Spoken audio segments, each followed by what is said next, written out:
video may contain content parents may find unsuitable for children. Viewer discretion is advised.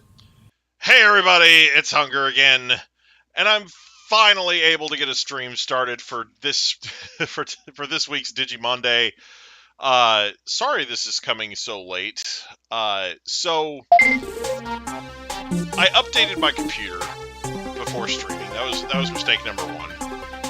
Because when I finally got the computer booted up and everything, nothing was working right. I had to go in and fiddle with a bunch of settings to get OBS and everything to work properly. And then after that, I ended up use a booster. After that, I ended up making a thumbnail and everything, getting ready to start the stream. And right as I was about to start the stream, my internet went out. And it was out for like exactly 30 minutes, pretty much. So I think it was like scheduled maintenance or something. But it's still really annoying. So now I'm back. Guess I'm able to start. So anyway, sorry to everybody who's sitting there waiting. So game volume's a little louder. Yeah, sorry. Let me turn the game volume down. Sorry. Anyway.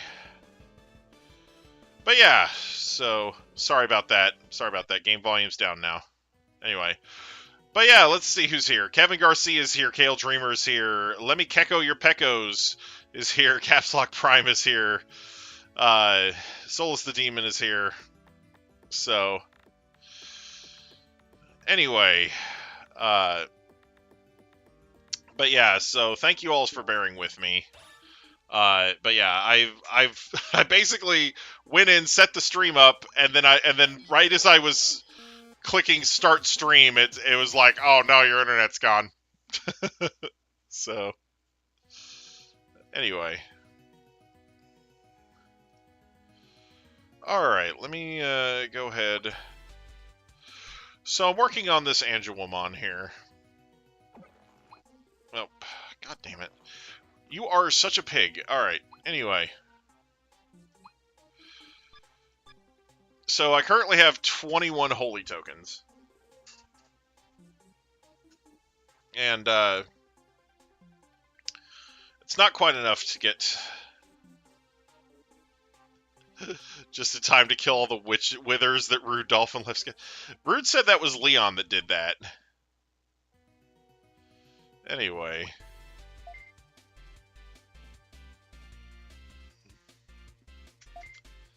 The good news is they can't grief anything, so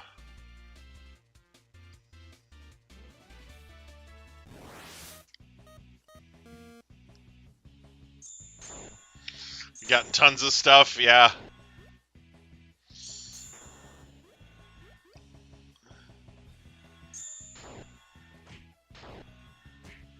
Hidden enemy spawners. Yeah.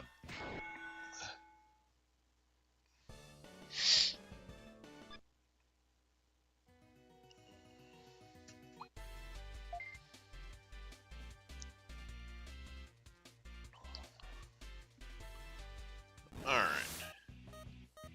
Mugen, Dramon, and Chaos. Oh yeah, by the way, I went ahead and started playing while I was waiting for the internet to come back on. And then, as soon as the internet came back, it shut down the digital Tamers ReBorn. It was like a reflexive thing. The game crashed and shut down as soon as the internet came back on. So I had to restart. I didn't lose any progress, thankfully, because this game does kind of auto-save occasionally. So, but anyway, the reason that I mentioned that I was playing before the stream started was because I unlocked this, the Warp Evoluter. So yeah, in some Digimon, this item enables rapid evolution by skipping at least one evolution level. So, Warp, Digivolve. So yeah, I have access to Wap Shinka. So that's pretty cool. I've almost filled out the store now. Like, anyway, so Warp Madness was the mission that gave that, or the challenge, whatever you want to call it. Chaos Seedramon, nice. So, catfight. Wap Shinka. What am I planning on using that on? That's a good question. Because apparently it only works with certain Digimon, so...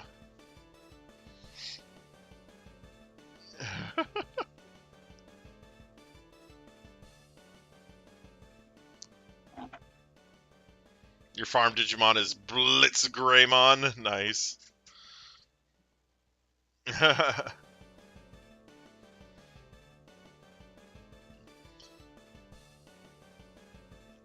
Yeah.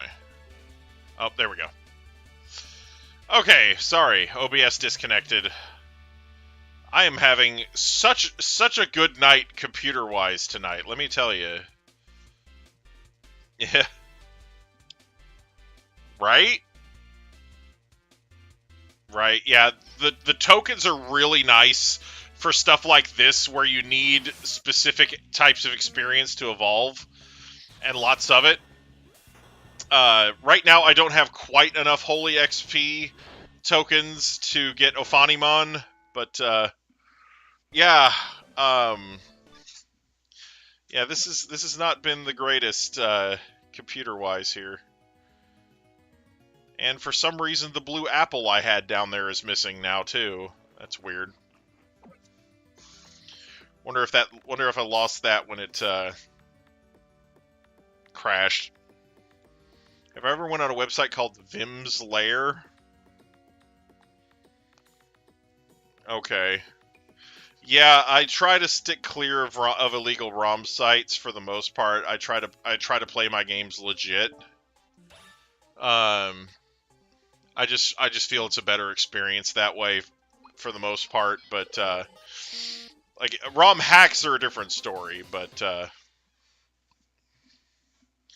2 Galmon eggs. Nice. Makagalgamon. I know, right?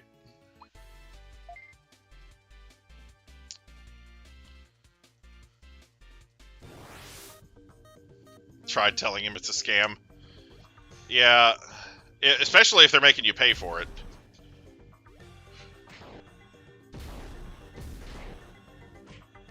Right?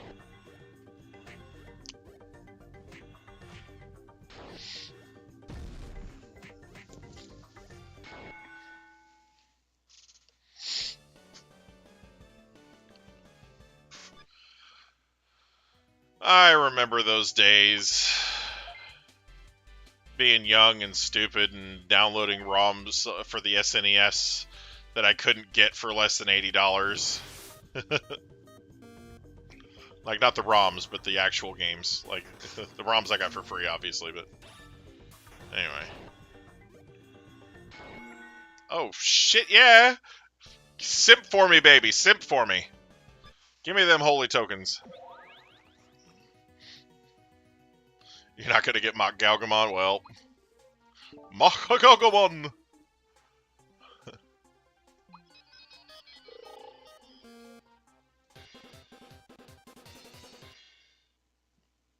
Right.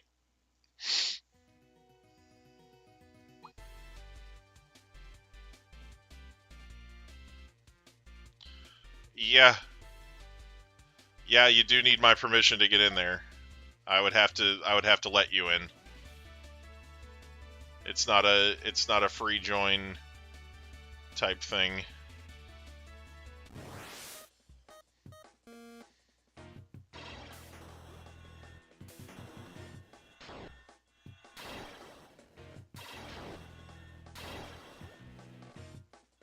Yeah. Yeah, I need to actually go into the game and do the friend request thing or whatever I need to do to get you in there. So,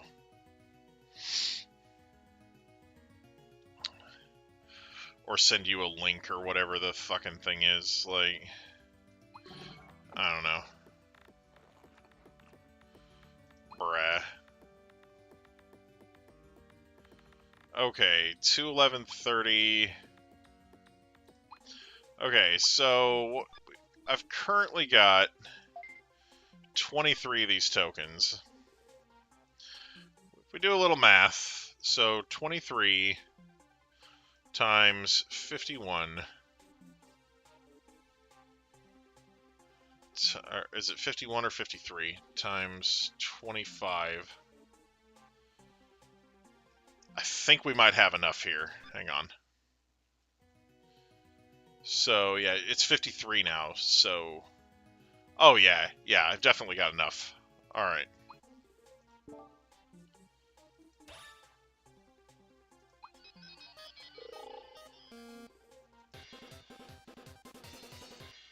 Yeah, so... So, yeah, we should be good here. Let me go ahead... Burning Souls 42. Okay, make sure you put that in Minecraftia or someplace where I can find it. And then when I have time, maybe after the stream, I can get to that because I still have Minecraft in the Switch right now. I would just have to boot it up and. Oh shit, that might be too many. Okay. Alright, so we need to use 9 clever carrots here.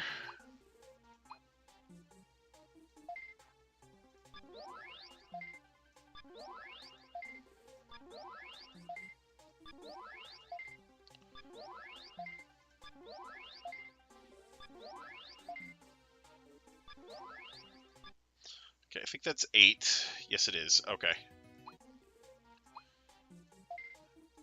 9. Okay. Alrighty, so we got that taken care of. Is this the health one? Yes.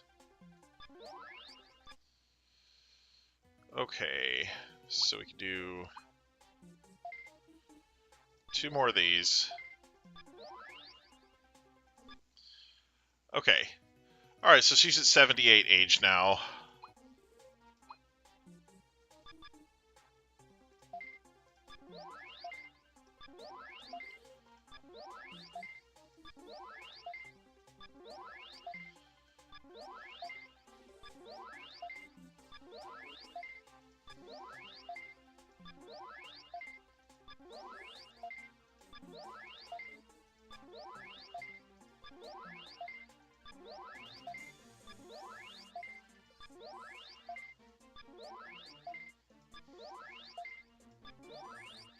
Okay, I think that was 20 tokens.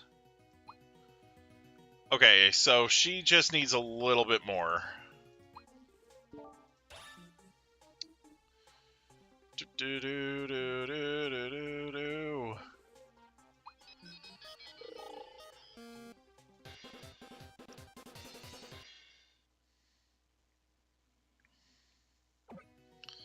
Oh, come on. You are such a pig. Seriously. Why you gotta eat that much? Seriously. I am not trying to stuff this woman full of meat, okay? She's just doing it on her own. She's stuffing herself full of meat. Alright.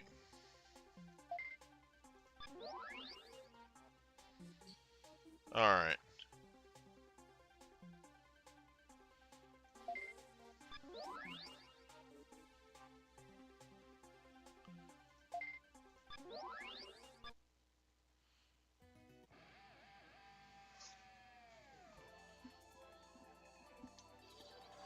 Hell yeah.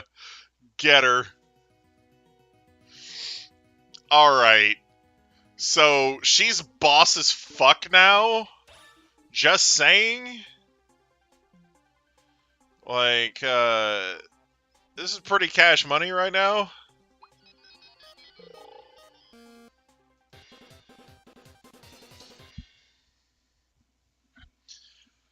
Alright. Oh my god, you are such a pig. She needs so much meat stuffed into her body. Alright. Holy crap! How fast is this chick's metabolism? Dominatrix mode Lilithmon? Sweet. Alright. Metal Angelwomon.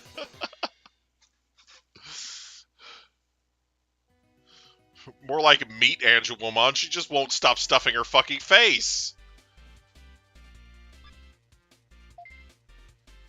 What the fuck?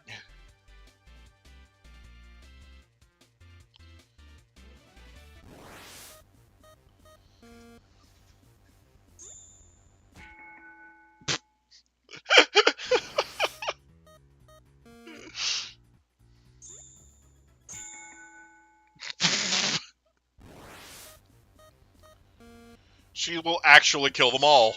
Holy shit. She's just like, nope.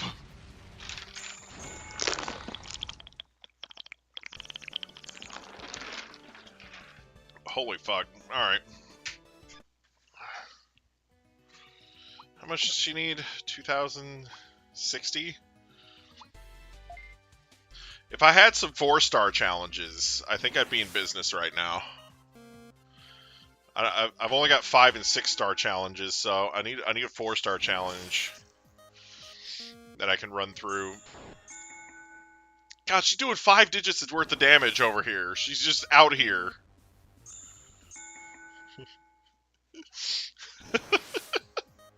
She's just sitting there going, ho ho, are you approaching me? Excuse you. The fuck out of here. She's getting all this dark XP for no fucking reason. Gonna evolve into fall down mode or some shit.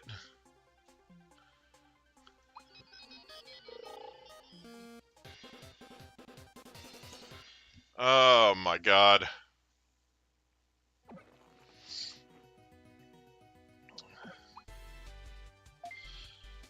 Angelwomon Digivolve 2! Gangsta bitch Angelwomon!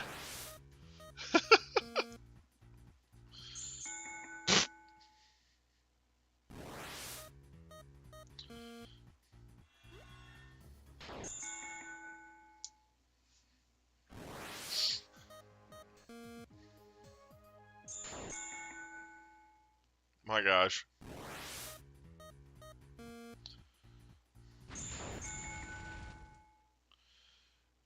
Bancho Lilymon win, right?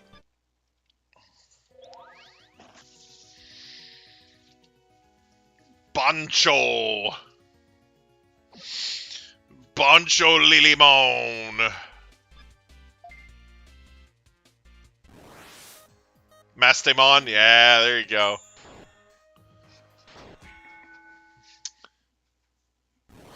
The funny thing about Mastemon, you can use the mode change item from a... Really? Can you really? That's funny. You can do that, but not go to Ophanimon fall down mode? Cringe.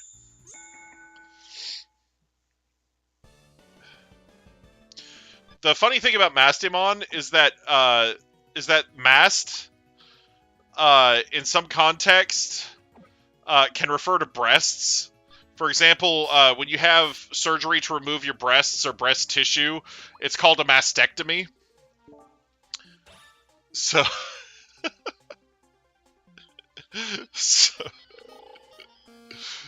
so she's Mastemon because titties.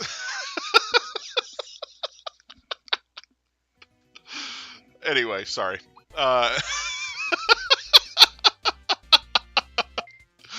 Titties! Tittymon! Waifumon! And Waifumon, Jogreshinka, Titty-mon. Titties! Anyway. Am I demonetized yet? I don't know.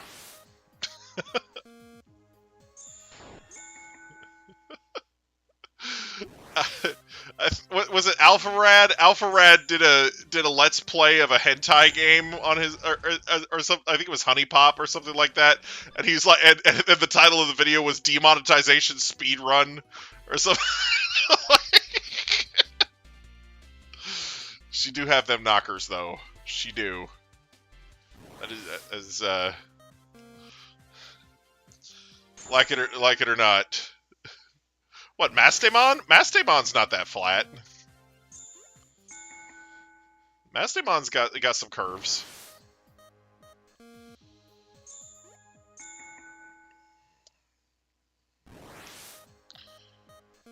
I mean, like, you know, if you're comparing her to certain anime characters, she's flat, but you know, but she's not like Alpharad's for my home. Really? I need to look him up. We need to collab. What the fuck?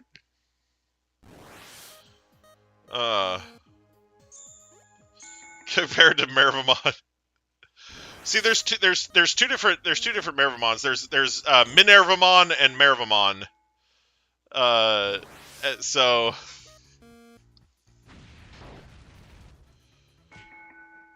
he doesn't live there anymore. Okay. That makes sense. You know, if I had a ton of money, I might get out of here too. That one. Yeah, because like there's like one of them, like they both look almost exactly the same, but like one of them's like a lolly with with you know, one of them's a lolly and the other one is well endowed as fuck. Anyway.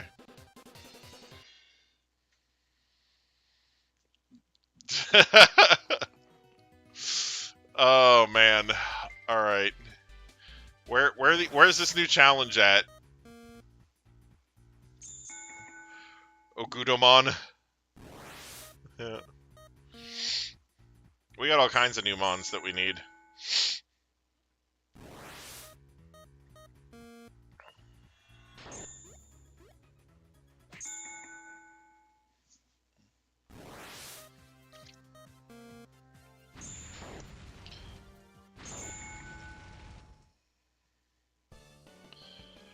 Da da da da da da da da da.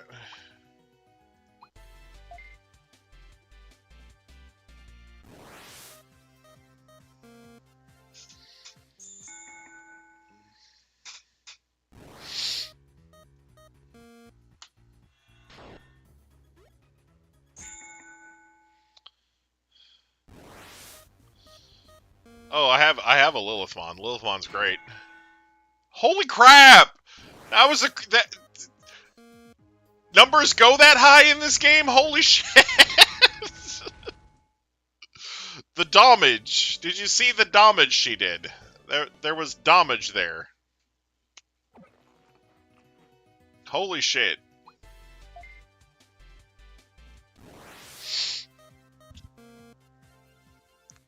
Red Lilithmon, never ever.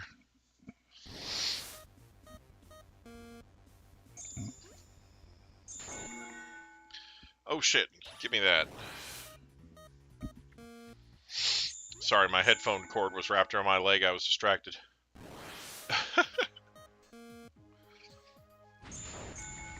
Yeah!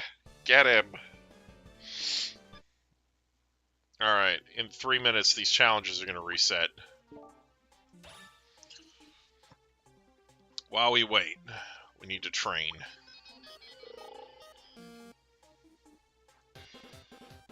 Dun, dun, dun. The red one is a blonde and its game no longer exists. Dang.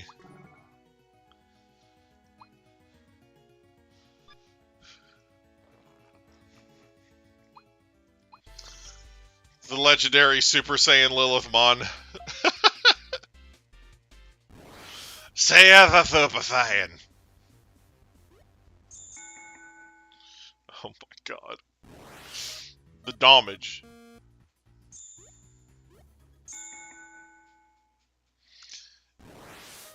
Phantomon is ridiculously weak to Holy, though.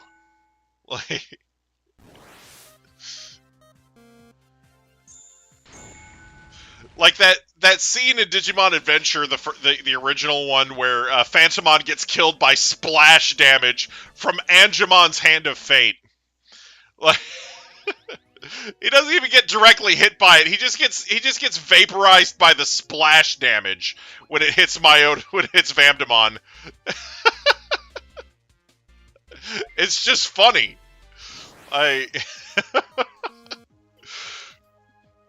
Like, Angemon's a full tier lower than he is evolution-wise, and he's still like, nope, I'm out. I got hit by splash damage from this attack. I'm dead. Right? Yes.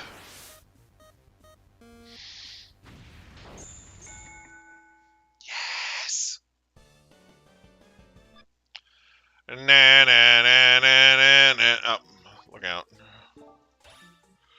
Okay, what are we training this time?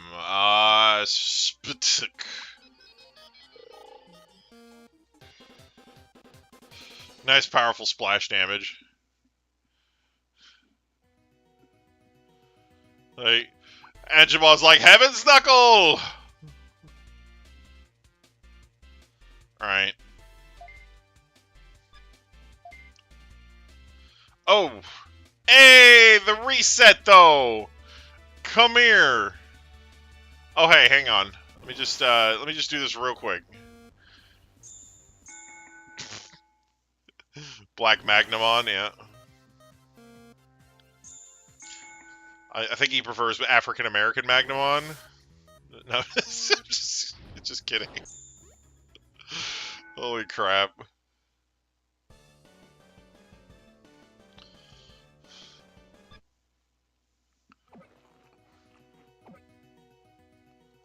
Could you imagine? I pity the fool.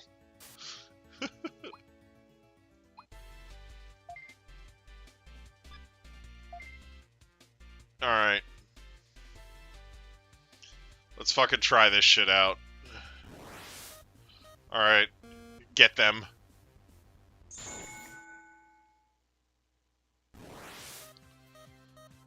Look at these fuckers. Acting like they're hot shit.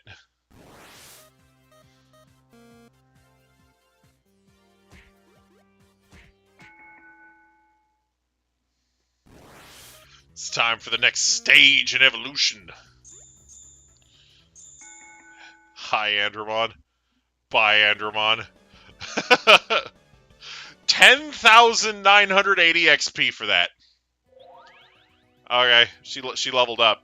Is anyone shocked? I know I am.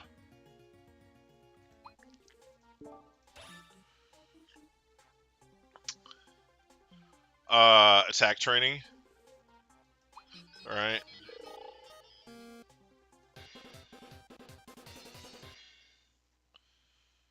Have I seen Blitz Greymon's episode? Yes, I've seen the Blitz Greymon episode. I'm always a week behind because I watch on Crunchyroll and I don't have premium. So I watched the free version of Crunchyroll on the Wii U with no ads.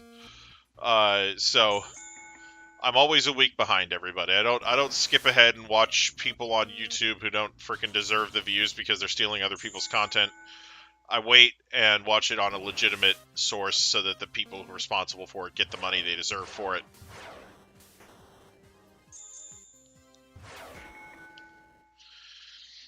Hi, Bridge. How's it going?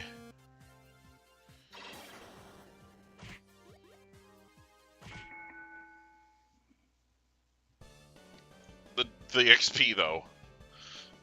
The pure, unadulterated XP involved there. She gained 2 levels. Just BT dubs. That was 2 levels. I am doing okay. Had some problems with the computer / internet before starting the stream. But now we're really good. Got Angelomon evolved into Ophanimon pretty quick. You know.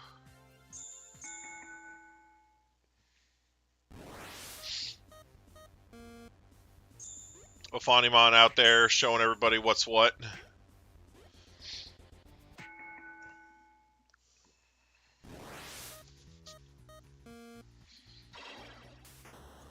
No, this wasn't a warp. I did unlock the warp evolution before the stream started, but no, I started raising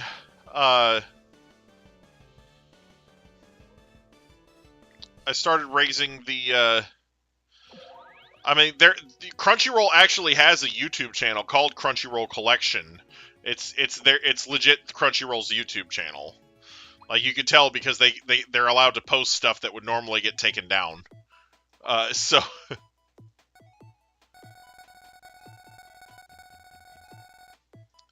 all right, I just attacked their life points directly. All right. But yeah, people that post this shit on their own, it's like, that's you don't deserve to be monetized. You don't deserve to get money for posting somebody else's content. Go fuck yourself. You make it harder for people like me to post memes and shit.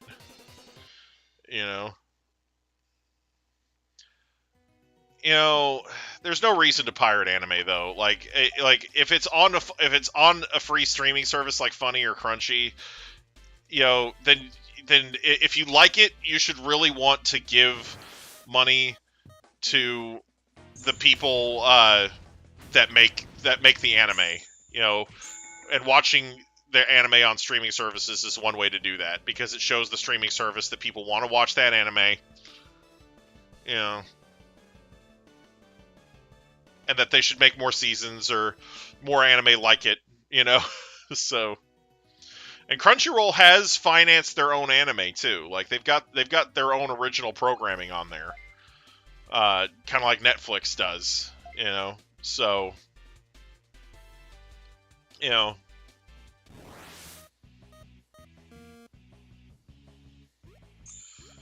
I mean, I get if you don't like them. I get if you don't like them as companies, but you should still try to support in other ways if that's the case. And if you just because if you really like an anime, then you should try to support that anime or that franchise in whatever way you can.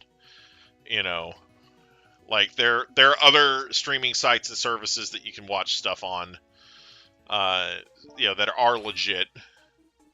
So, watch Overlord. I mean, there's DVD and Blu-ray releases for Overlord. You could go that route.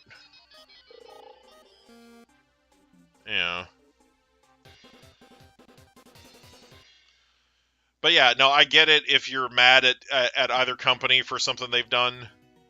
But I mean, like I said, if you don't want to support, if you don't want to support them, but you still want the thing, you could buy used copies of the DVD/Blu-ray set, or something, like on Amazon or eBay or something. That way you're not giving any extra money to them that they wouldn't have gotten otherwise, and you can still watch the stuff that they licensed. Like, it's something that when you support when you support the official release of something, you're basically saying, I want more of this anime, because at the end of the day, even though Funimation makes a little bit of money off of licensing stuff, a lot of that money is going back to licensing new shit or licensing more of the same thing.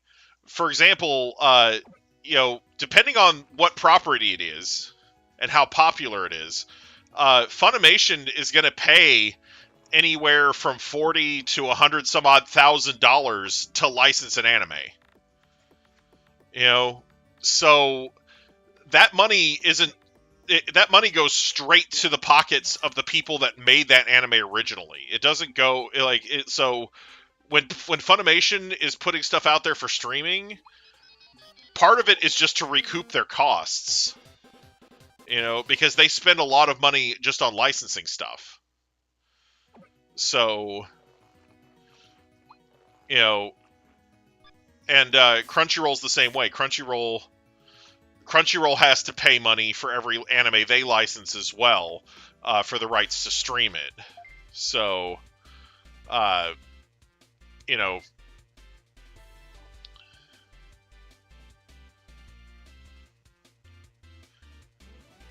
and when you support the official release of something, you're also helping to make sure that, like, for example, here's a story about supporting the official release. So for a while, I was collecting a manga called Princess. The name of it over here is Princess Resurrection. It's about a monster girl who can bring people back from the dead. It's going to vary depending on which series. Funimation, when it comes to the really popular series, a lot of the time will kind of outbid other companies because they have more money to work with. But yeah, so sometimes there'll be a bidding war for the rights on things, and Funimation has the cash to win that war a lot. But what I was going to say is there's a manga series I was reading called Princess Resurrection. It's about a monster girl who has the power to bring people back from the dead and make them soldiers in her army. So the protag gets revived after dying, saving her, and she makes him her bodyguard. And Kate Denson, hi. Anyway, I've been reading the manga for a while, and then the anime came out on DVD, but it was subtitled only, right? So I bought the subtitled only version, right? Well, then the subtitled only anime release was so popular that the company that released it decided to dub it. So because I was one of the people that support, because me and others like me shelled out the money for the subtitle version, they said, "Hey, we've probably got a market for a dub here." So they released a dub version, and more people that watch anime watch dubs than at least in this country, of course, than the people that don't. So when an anime gets dubbed, that opens it up to a much broader audience. So if you want an anime to succeed, then you ultimately want to see that get dubbed. You know, can't sleep, new place. I'm super happy, yeet, but hard to sleep. I'm lurking your stream, giggling. Okay, cool, giggle away. But yeah, so anyway, yeah, no, I'm more of a sub guy too. But what I'm saying is that an anime getting dubbed is healthier for that anime overall. If an anime is not getting a dub, you should be worried about that franchise. Because that means that for the people that are licensing it over here, it is not worth it for them to dub it. Which means that it might not get new seasons, or things like that, because it's not worth spending money on. You know? A lot of anime studios are making it a point to cater towards American taste because we're a bigger market. So, is that an isekai? Are you talking? If you're talking about Princess Resurrection, no, it's not an isekai. It kind of starts out like one with the guy stepping in to save the girl, but no, he dies and she resurrects him, and then later on you find out that she's like a phoenix person. So her blood has the power of immortality, and that's why she's able to use it to bring people back to life. But anyway. But yeah, a lot of popular anime get dubs because the people that dub them know that it increases the market, but dubbing is expensive, so if they don't think that they can increase the market by enough to recoup their costs for dubbing it, they're not going to dub it. Which is why some anime just don't get dubbed, because they're not the companies that license them believe they're not popular enough to warrant dubbing. They just subtitle it and put it out there for the major weebs to watch, and then the people that only watch dubs never see it. You know, which, you know, I get the logic for some anime, but for other anime, it's a huge miss. You know, for example, I think iShield 21 would have done much better if it had been dubbed, because a lot of the sub-only weeaboos don't care about football. So I think a lot of these sports anime that don't do well over here would probably do much better with dubs. You know? Like...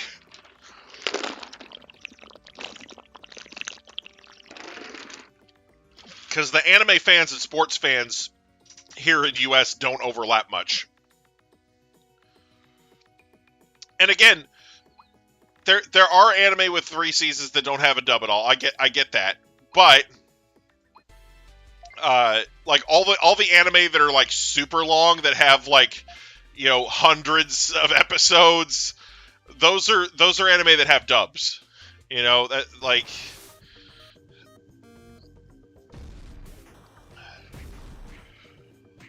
Like, it's actually really uncommon to see an anime that's super long, that goes for a ton of episodes, that doesn't get dubbed at all.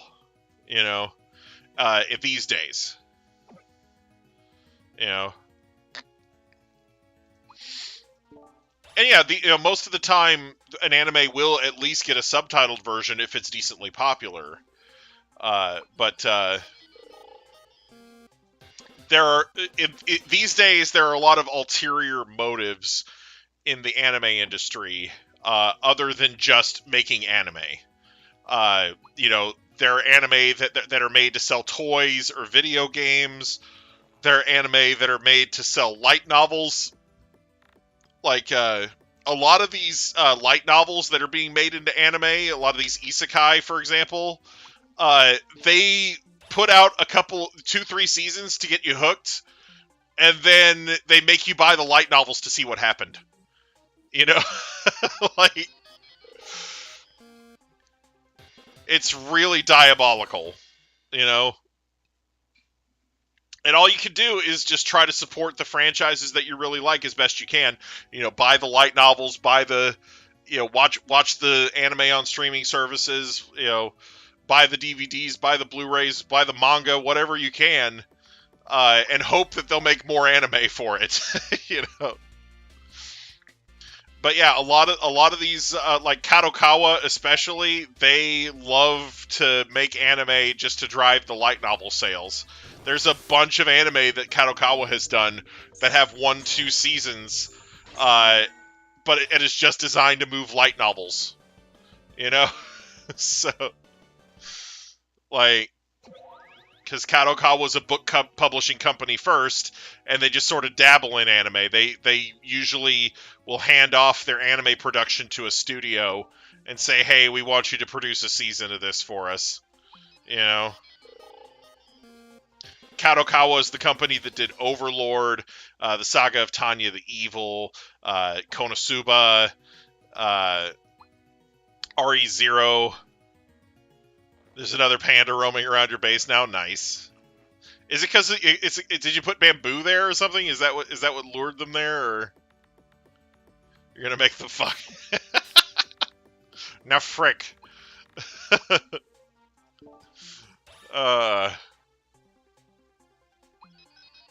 Pandatopia now. No.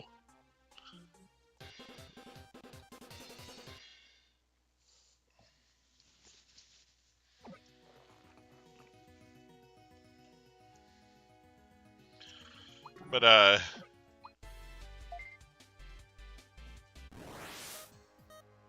yeah, so yeah, there's a bunch of anime that have kind of ulterior motives behind them. But you know, I'm still excited to see some of my favorite stories get animated, and it's really interesting going back and reading. It's really interesting, though, going back and reading the light novels for certain anime, because you get to see all these differences. You know? Gathered information on the dubs for Monster Musume. So, I've read the first 6 volumes of Rising of the Shield Hero, the light novel. And it's really interesting how much they changed for the anime. I gotta say, they really changed a ton of stuff. And a lot of the changes, I think, were kind of politically motivated. Which is kind of weird. You know? So...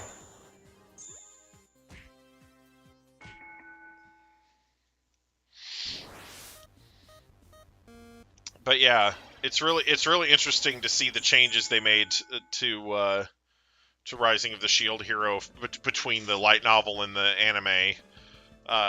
You know, and of course Overlord and Ascendance of a Bookworm. I've been reading the light novel for that too. Bookworm has some great stuff in it. There's so much that they didn't cover in the anime.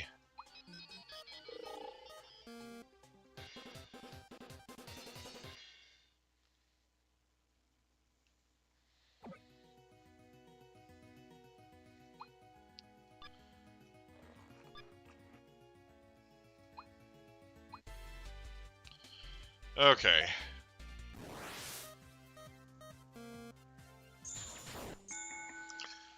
Yeah. Yeah, see, the light novel release over here in the US, so far is 2 volumes, 2 books ahead of where the anime ended. So I actually know how part 2 ends. So, and oh my gosh, it's a doozy. There's so much good stuff coming up. I really can't wait for the anime to put out the rest of part 2. Because the anime finished part 1, but they have not gotten any. Like, part 2 is longer than part 1, and they haven't gotten. They're only about halfway through part 2, honestly. So that's going to be really interesting.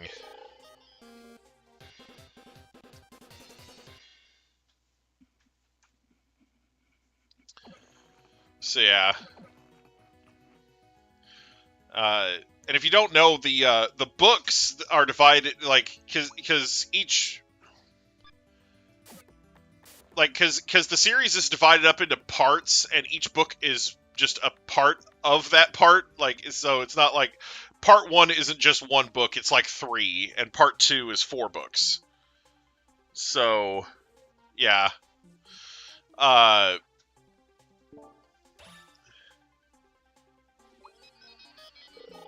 But like each part of the book series is it's broken up by what Mind's occupation is. So part 1 is called Soldier's Daughter, and part 2 is Apprentice Priestess, or Apprentice Shrine Maiden, depending on which translation you're looking at.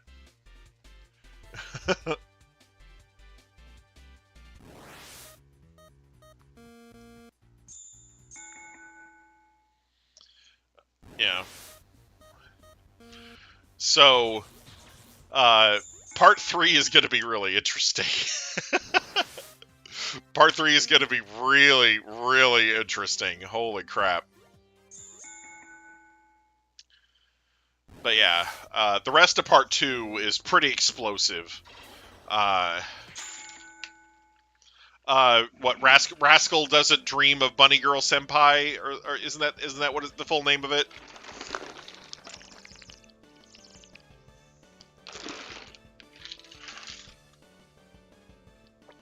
Anyway, I haven't seen it, but I've seen I've seen it on Crunchy. I've seen it in the library on Crunchyroll. I haven't watched any of it.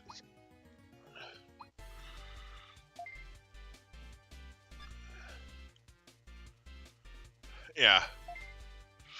It's one of those sentence titles that are so popular in anime right now. These anime that have these sentences for titles, you know. Science fell in love, so we tried to prove it. That time I got reincarnated as a slime.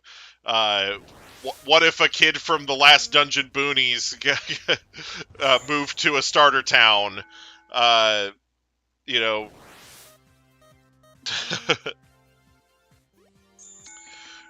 would you fall in love with a perverted girl if she was a cutie? You know, I killed slimes for 300 years and maxed my level. That's coming out next season as an anime. Yeah, Slimu's good. Slimu real good. Slimu.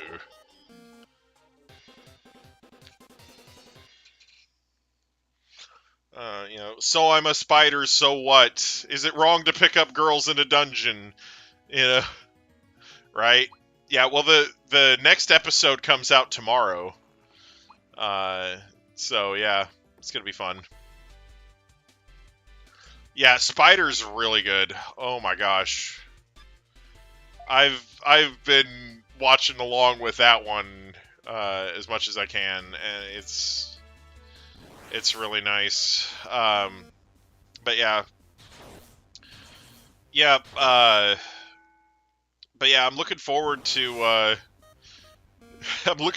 the other slime anime that's coming out. I killed slimes for 300 years and maxed out my level. That one looks funny.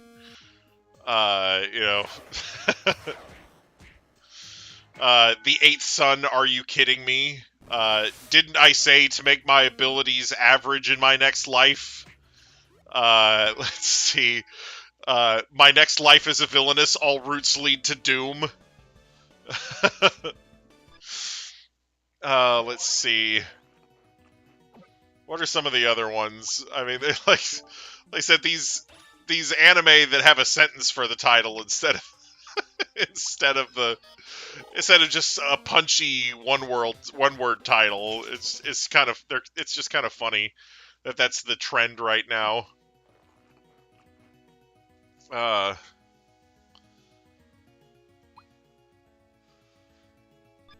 hero is overpowered, but extremely cautious. I don't want to get hurt, so I'll max out my defense.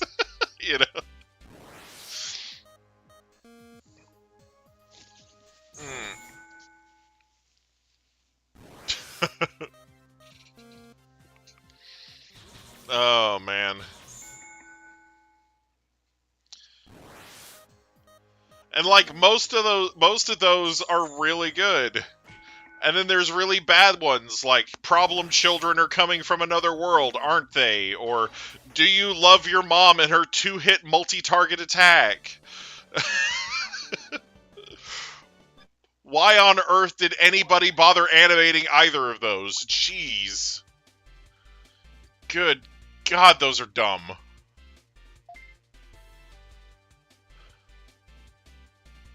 Dropkick on my Devil Dash, or Dropkick, yeah, like this. Dropkick is interesting, I guess. I don't know. I haven't really watched too much of it.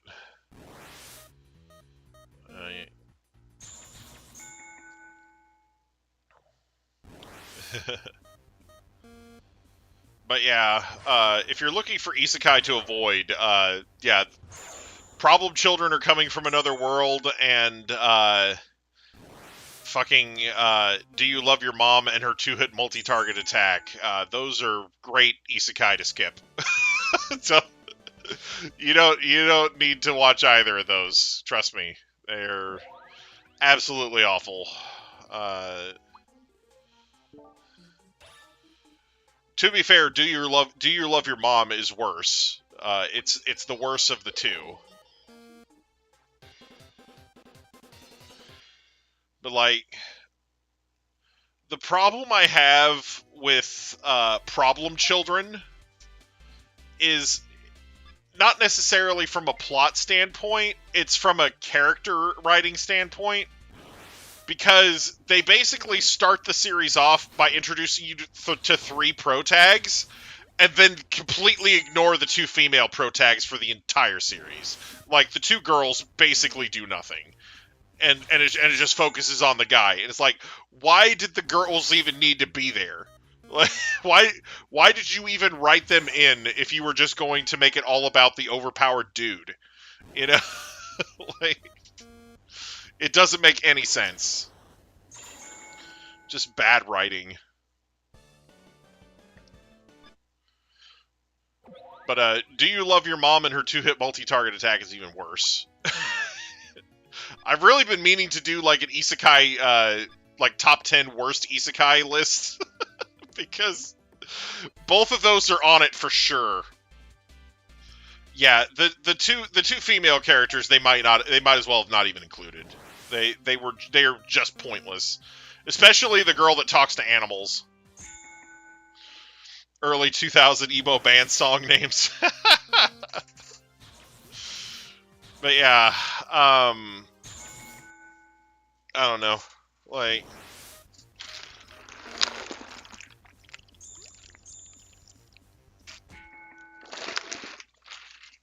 but yeah,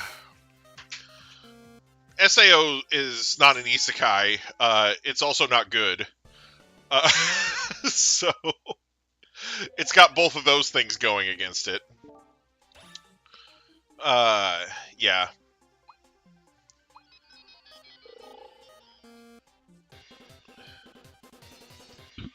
If SAO is an isekai, then so is Bofuri, and neither one is.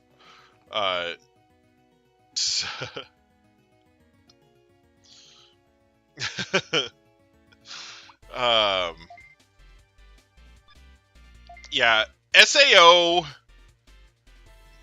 Yeah, SAO, I think, would have been better if they had just stopped when they stopped playing Sword Art Online. Like, if they had just said, okay, we beat Sword Art Online, the story's over. That would have been better. If they had just neatly wrapped it up there, that would have been fine. But they had to hook it up to the milking machine and just start squeezing as much lactose as possible out of that shit. And it's just, like, you can tell when all they're doing is milking something. Oh my gosh. Cautious Hero's great. Cautious Hero's fantastic. The hero is overly cautious, but the hero's overpowered, but overly cautious. It's really good. It's really good writing. It's yeah, it's actually kind of a self-contained thing. Like, they left room for more of it, but it doesn't need it. And yeah, it's actually Kadokawa, so he has a cameo in Isekai Quartet towards the end of the second season. So, man.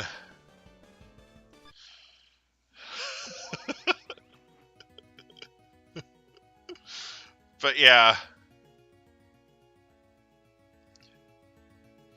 Yeah, Cautious Hero's really good.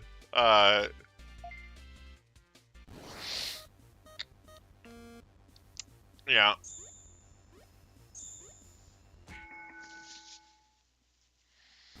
I love how much of a perv the goddess is.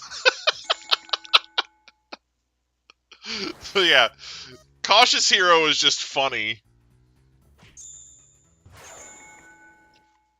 Yeah, Overlord is absolutely amazing. It's like one of my top 2 anime. Like, it's number 2 on my list.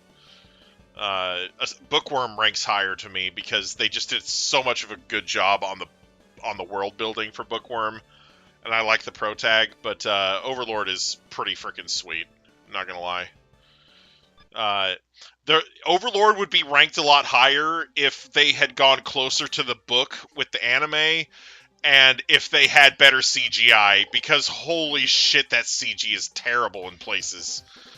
Like, yeah, the CGI is definitely the biggest weakness in Overlord.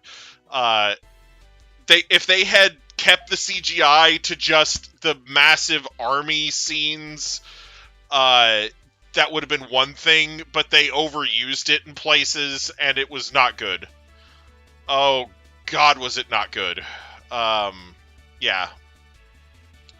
Yeah, anybody who says Overlord CGI is bad is pretty much right. The CGI, like, the CGI in Overlord only looks decent on the undead and on things that are metallic, like Momon's armor, for example. There are a couple scenes where they did CGI on that and it looked okay.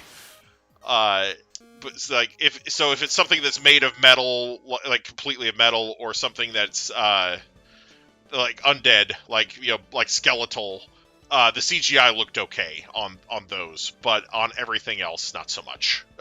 It was pretty bad. Like, it's good in places, but they overused it for sure. Like, they really should have only been using it for army sequences and maybe for the undead. But for other shit, they really shouldn't have been using CGI. They really should have just gone through the extra effort and done it differently so that it would look better. Like, you don't need to CG a scene where they're fighting like 5 fucking orcs and goblins, you know? Like, you can actually just animate that out. You know, you don't need to CG that. Because the CG movements on the monsters that they did, like, a lot of the movements were jerky and unrealistic, and it's kind of the same problem that most bad CGI has, is that you end up with things in, like, really unnatural positions and poses and moving in a way that doesn't look good, you know? And then they're like, oh, well, it's too expensive to fix it, so we're not gonna, you know? And then it just looks bad. You know? I don't know. I'm pretty sure I've said this before, but like, Freddy vs. Jason, one of the things I really like about that movie is that if you look at the deleted scenes, most of it's bad CGI. They had CGI that they went through the trouble of paying to have done, and it looked like shit, so they cut it. And I'm just like, that was a good cut. It's a really good cut. I'm glad you cut that terrible-ass CGI, you know, because it looked like shit, you know? So, you know, if you can't make the CGI look good, then you shouldn't put that in there at all. That's my, like, you know, and a lot of the CGI in Overlord does not look good, you know. But yeah, if you look at Freddy vs. Jason, the deleted scenes section, like if you get a DVD or Blu-ray with deleted scenes and the special features, a lot of the deleted scenes for that movie are just terrible CGI. Yeah. Like, there were some absolutely awful looking CGI scenes that got cut out of that movie. And it made it a better movie. Like, it's one of the few movies where I watch the deleted scenes and I'm like, yeah, they were right to cut that. You know? Because a lot of the time I watch deleted scenes for movies and I'm like, why didn't they leave this in? You know? It was some really, really terrible looking CGI. Like, just absolute dog shit. Like, yeah, I mean, like I said, I know that there's other problems with that movie, obviously, but at least they had the common sense to cut awful looking CG. You know? But honestly, I love cheesy slasher movies like that, and the fact that even a quote unquote cheesy slasher movie like that had the common sense to cut bad CGI, and a major production like Overlord didn't. You know, just saying.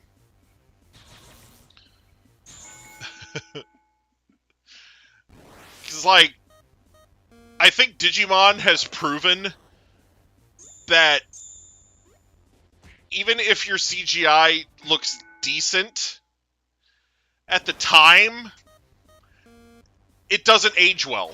Like, it has to be really, really good CGI in order to age well. You know, because if you go back and you look at some of the CG from Digimon Adventure, the original, or Digimon Tamers, now, it looks like dog shit. You know? So, it's really nice to have, you know, like, you know, you can say what you want about the writing in Digimon Frontier, but most of their evolution sequences were done mostly hand-drawn. There's not a ton of CG in there. Like, the CG was all on, like, the spirits, you know, and not on the evolutions themselves. So, yes, Beast Wars, the CGI does not hold up. It didn't age well at all, but the writing holds up really well. So you can kind of forgive the you know, the subpar CGI because of the writing, you know. So .png.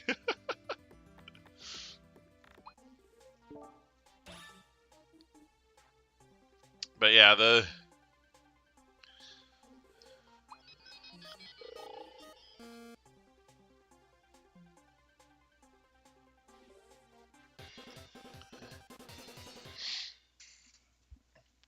like,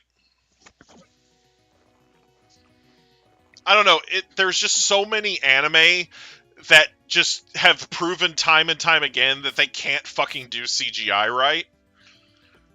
So I'm kind of sour on CGI in anime right now. Like, I feel like most anime don't know how to do it right. So, like,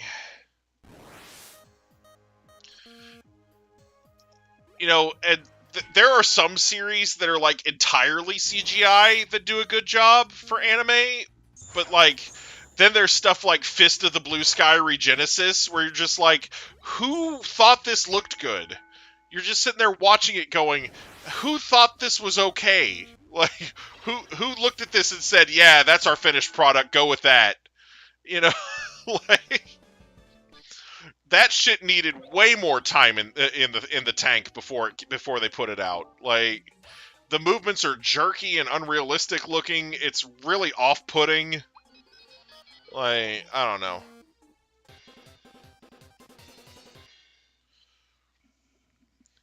Like, it's a series that definitely should not have been done in CGI, like, at all. Like, it really should have just been done in, like, traditional animation style, like 2D. There's a panda spawner near your base. God damn it. Oh, man. That's funny. Caps Lock gets ambushed by army of pandas.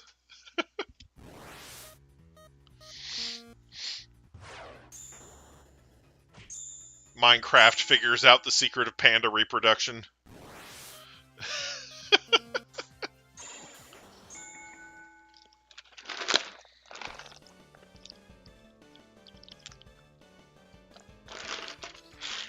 I don't know.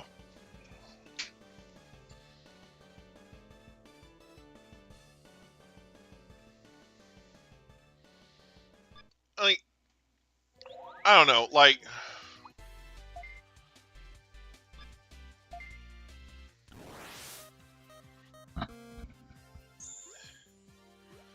yeah, well, and a lot of the time, it's not even the same studio that does the CGI as the one that's doing the rest of the anime. Like, they like, you know, contract out to another studio to do the CGI off-site, and then they just splice it in later.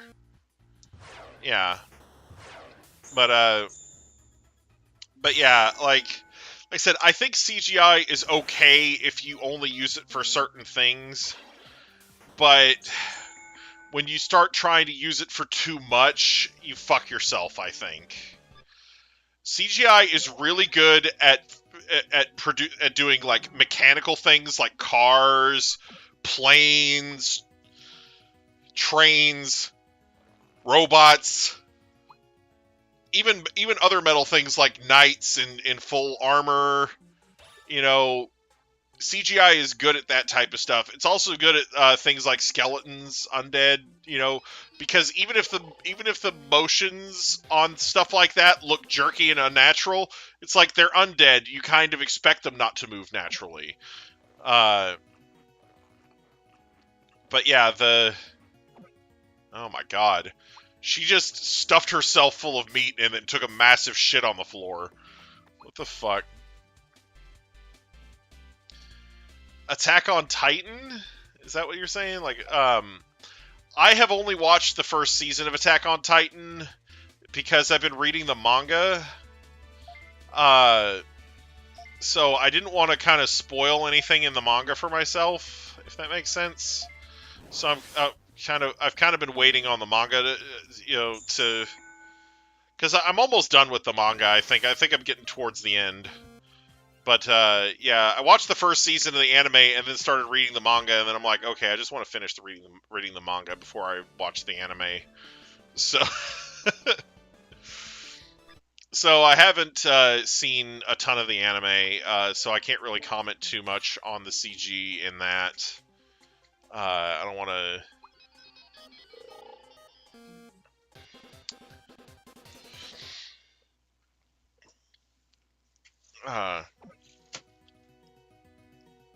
but yeah.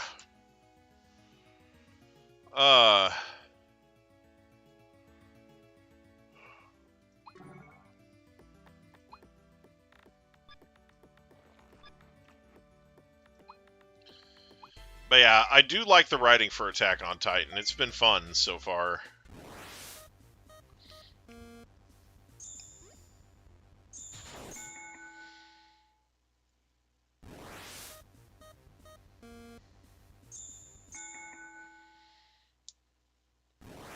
But yeah,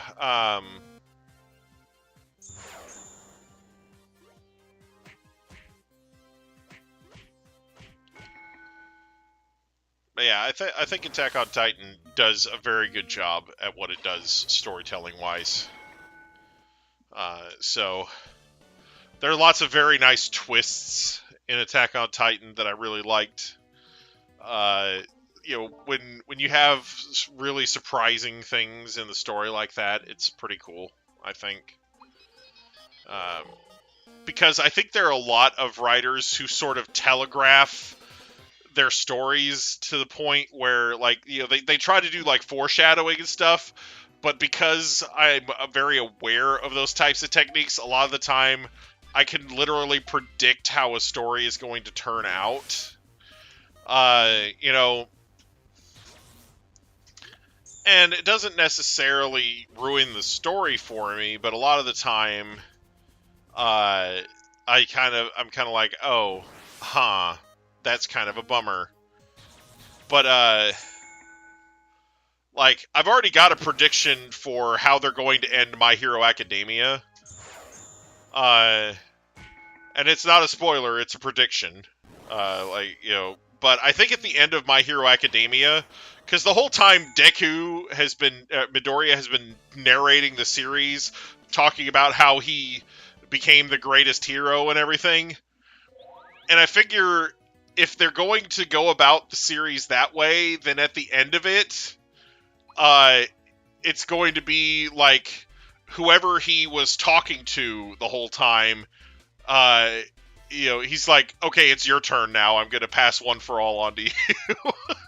So I think that's how they're going to end it. I think that's what the very last thing you see in the series is going to be, is him passing his quirk on to the next person. You know, I could be wrong, but it seems like that's where they're going with it.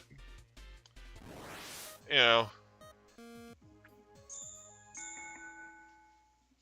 You know. Because, like, you know, if he's telling somebody this story, it's what I'm saying is, if he's telling somebody this story, then there's got to be a reason that he's telling them all this, because it's supposed to be like a big secret. So you would think he might. The only reason he might tell that story is because he's about to pass the quirk on. You know. So, you know. Anyway. Like if he dies, then who's telling the story? Like that's what I'm saying. Like, is the whole series has been from the perspective of Deku telling the story to somebody. Anyway, so anyway, like I said, it's just sometimes I could make predictions about how a series is gonna go, based on things like foreshadowing and stuff like that. And sometimes I'm really, really right, and other times I miss it by just a little bit, you know? But yeah. You know, I honestly, you know, my MHA or Boku no Hero, whatever you want to call it, it's a series where character deaths are relatively rare. I think it's decent, but I also think that it was Naruto for like the first 70-something episodes. and then only a little after that did it kind of swerve into something else. I have not seen the last Nintendo Direct. No, I haven't made time to watch it yet. I've been meaning to watch it, but I haven't had time. But yeah,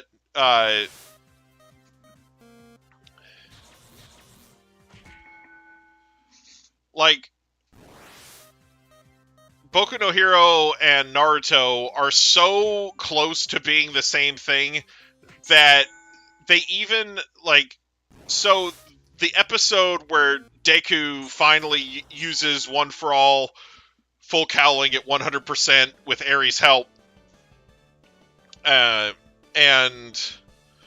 you know, basically does something badass that he gets recognized for the first time, is episode like 70 something, and episode 79 of Naruto is when Naruto like starts whipping out all of his techniques like one after the other and whoops the shit out of Gaara.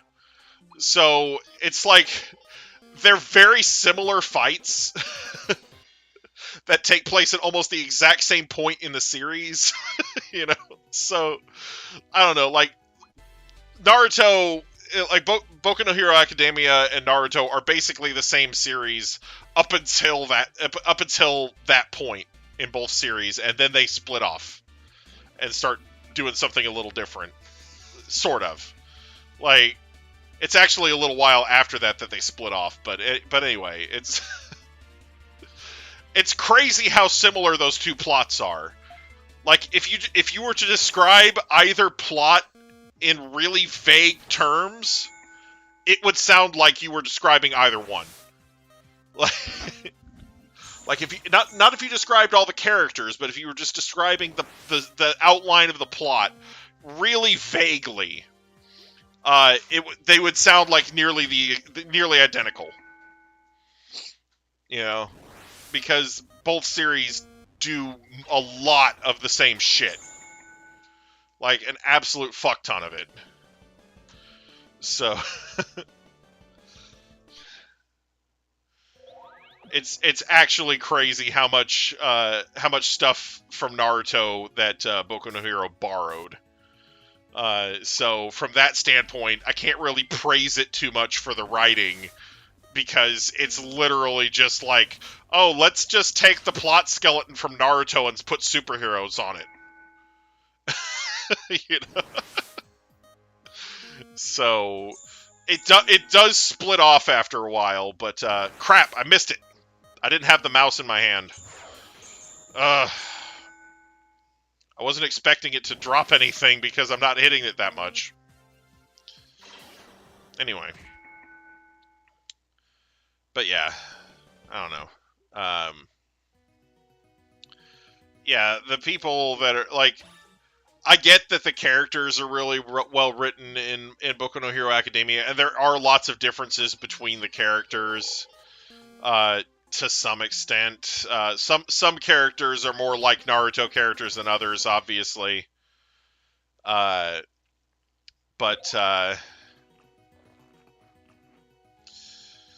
yeah, there's a bunch of stuff that they really just did not try too hard on.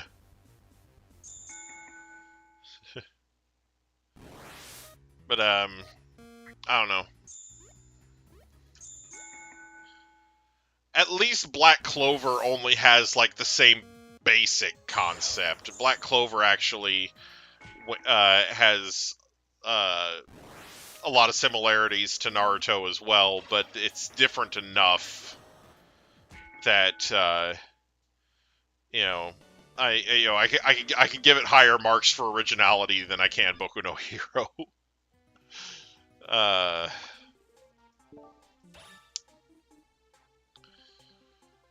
Kishimoto has spawned a lot of imitators.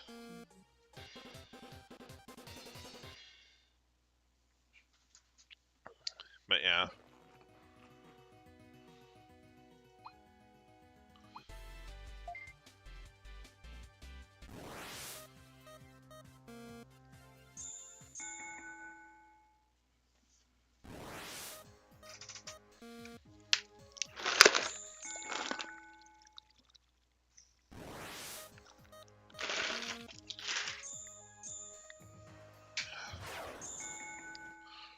That'd be a fun thing to do one time.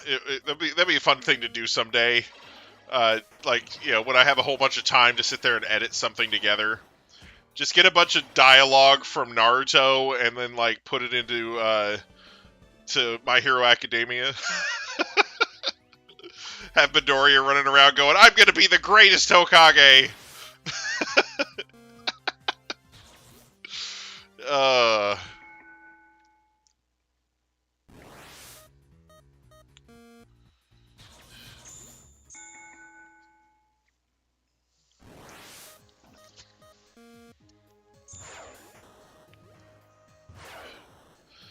I don't know. It's just... Hey now.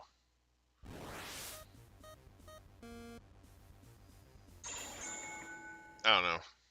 I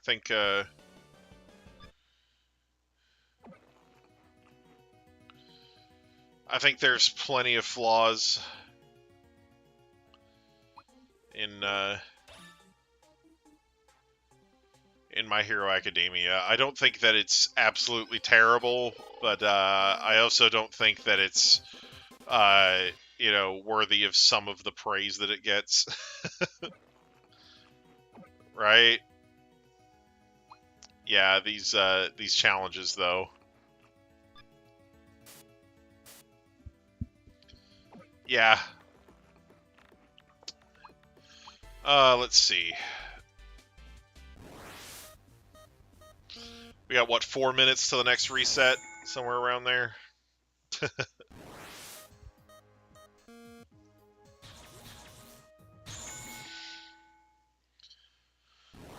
Oh, boy.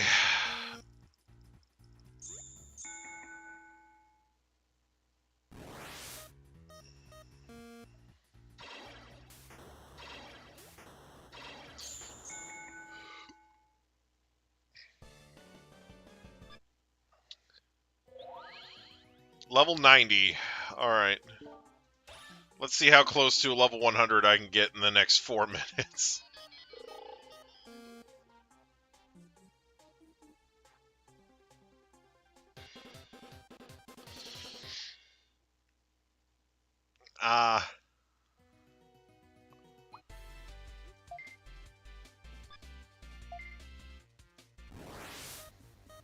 Digi-Cross!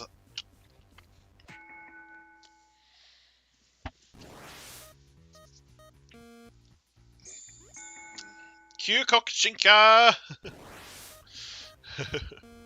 don't know.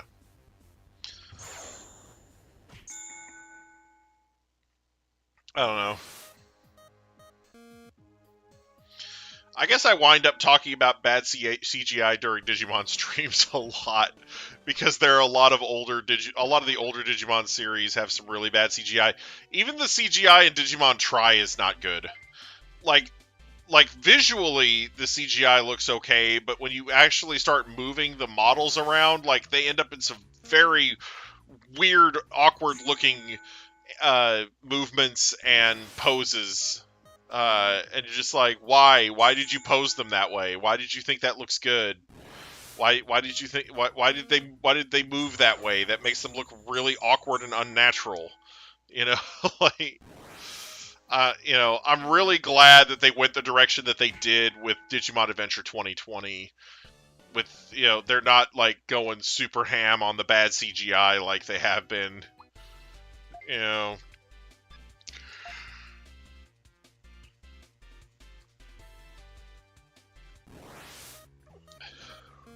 It looks very pretty. It looks very pretty.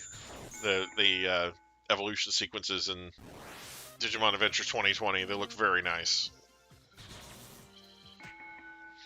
I wish we could get more. Like, it's funny because the whole reason that they made those those evolution sequences the way they did was so that they'd have like stock footage, you know, so they could waste a whole bunch of time and avoid having to spend more money on animating stuff. And Digimon Adventure 2020 isn't doing that. Like, they're giving us like really good animation, and we're all like, "Will you please make more stock footage?"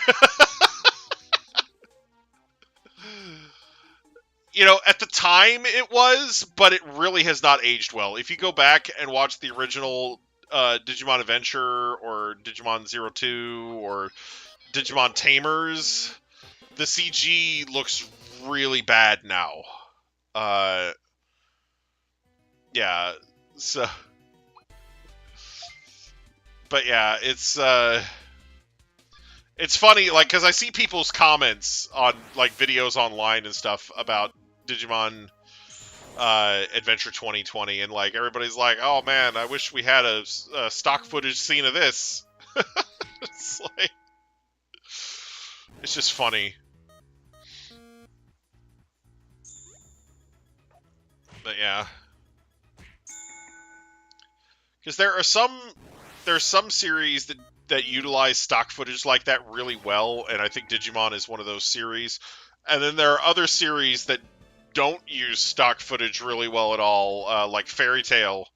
And, you know, like that first season of Fairy Tail where they were using stock footage for like all the spell casting, I really, really hated the ever-loving shit out of that. Oh my god. Yeah, I don't know. Oh hey! Bring me more boost! Oh my god, yes! It's bring me more boost! Yes! Yes! Yes! Oh my god, finally, yes! Oh my god! Yes!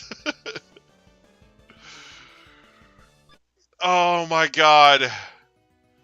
So, oh, look what I could buy now! Well, if nobody minds, I think I'll just...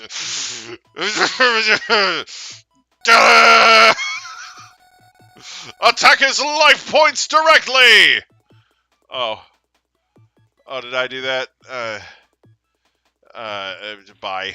Alright, there we go. Holy fuck!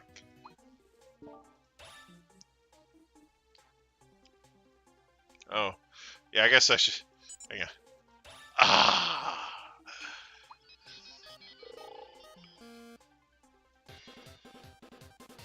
650. Oh my god. I have been waiting so long for that. You don't understand. Like, people who play this game, they understand that. They understand what just happened. That was amazing.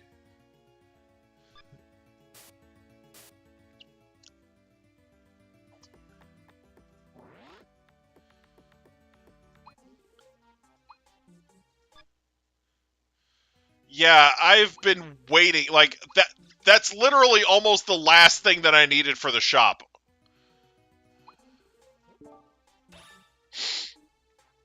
Like...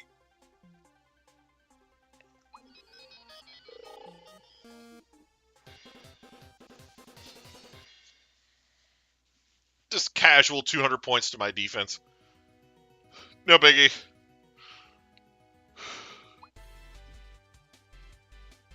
Base power leveling, right? Alright, here we go. Get them. Get them! Oh my god, I cannot hurt this fucking thing. Why? Why is this not... Really? Why can I not hurt this? Hurt him!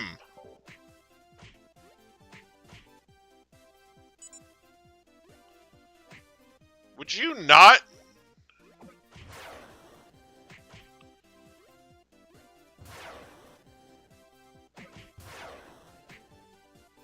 Get him! Destroy him! Oh, fuck. Why is this thing's defense so stupid high? It's a 4-star quest! It needs to be... Oh my god. That's bullshit! Why is this thing have 20,000 fucking defense on a 4-star quest? That's bullshit. Or maybe, or is it 4 or 5? It might be 5. It's probably 5, but it still doesn't need to have defense that high. Fuck that. This fucking thing can farm other 5-star quests. Why is this thing a problem? It's bullshit.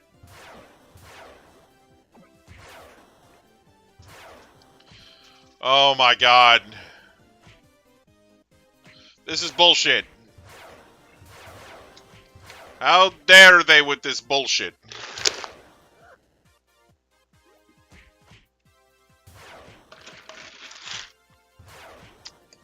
Bullshit sense is tingling.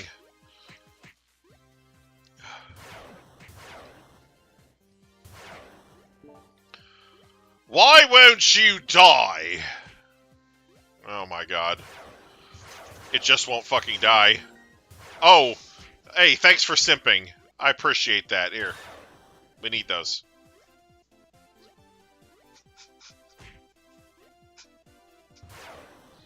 If you're gonna be an asshole and make me lose, then at least drop an egg.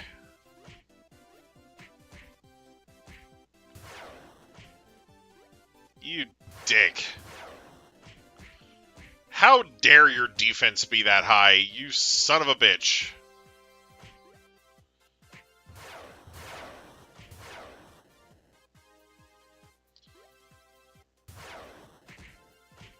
Yeah, 6 stars you need way more stats, but this isn't 6, this is 5.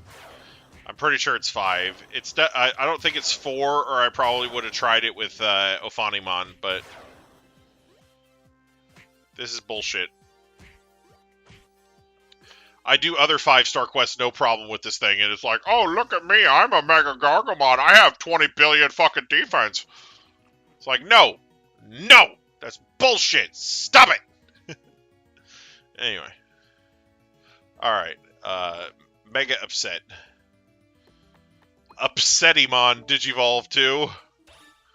Alright.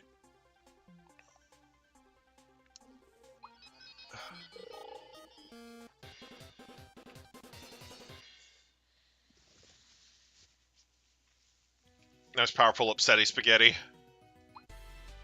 Okay. So, yeah, fuck this thing. Guest King the Regigigas is here, hello! Okay, please tell me I'm not getting worked over by a Pico Devimon. Thank you! Thank you for not losing to Pico Devimon!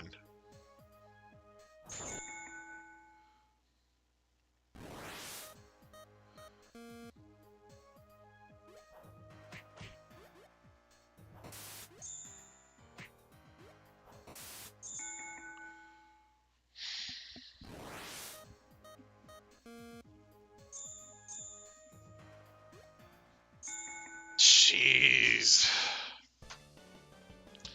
Nice, powerful 6,660 XP. Why didn't they just go with 660? Like, why didn't they just go quad 6s? I don't get it. All right. All right. This thing actually sucks for farming XP compared to what I was doing. This thing sucks. Just absolute sucking. Alright. Stop sucking. Stop it.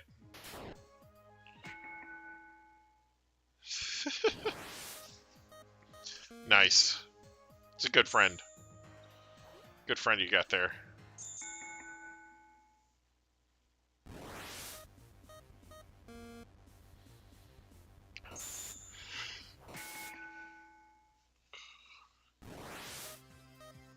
Oh, God. This is so lame. God damn it, she does damage. Done, Devimon. Nice powerful Don Devimon.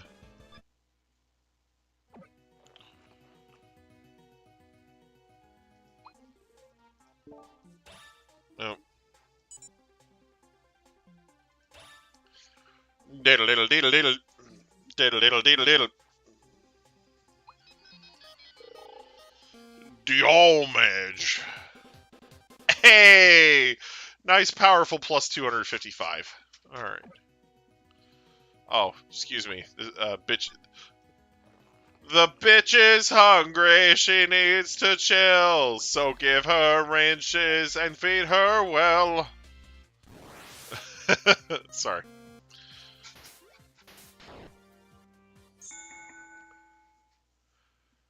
Shine Greymon!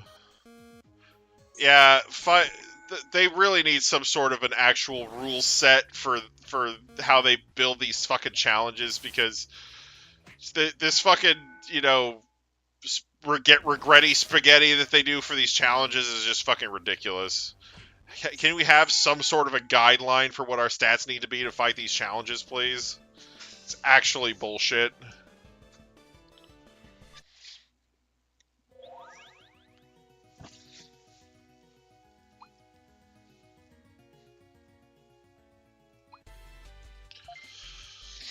Challenge Modo! Nice powerful dead Pico Devimon.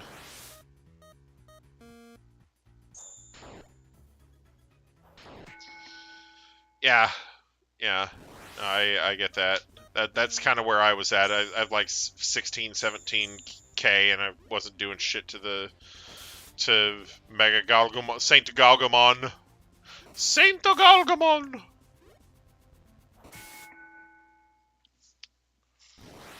I love how they censored anything that was even remotely biblical sounding.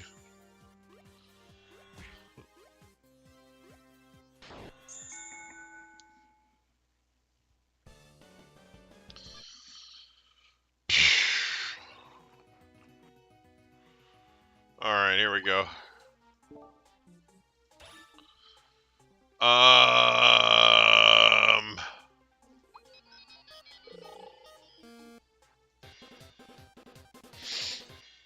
Spectac!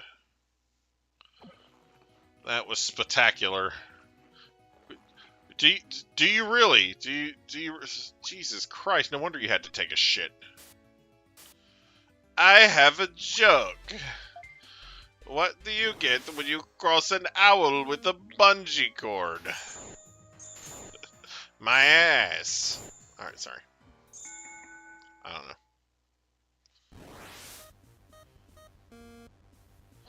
Alright, what is your joke, Guest King the Reggie Gigas?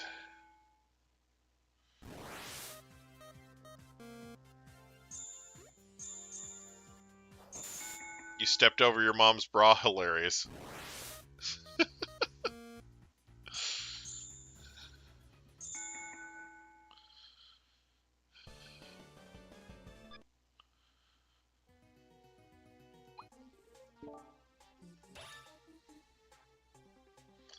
Oh, it was a booby trap. Okay.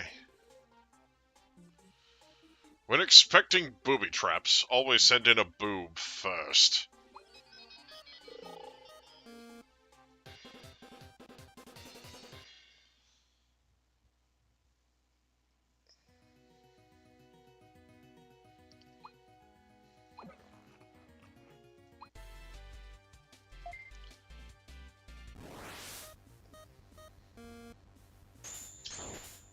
Yeah, there are a couple of mons. There's a glitch in the game where there's a couple mons that will get stuck when they jump. I've had mons do that. They'll like jump up and get stuck in like the jump animation or whatnot.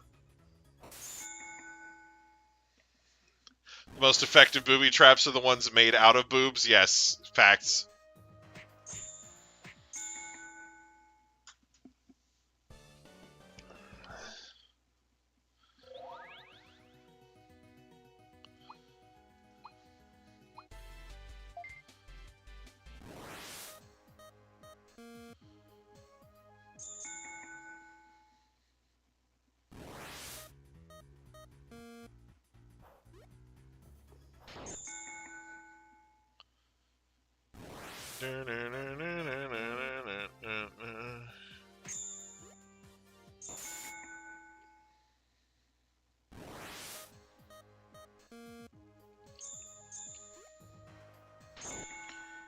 Bro, what the fuck?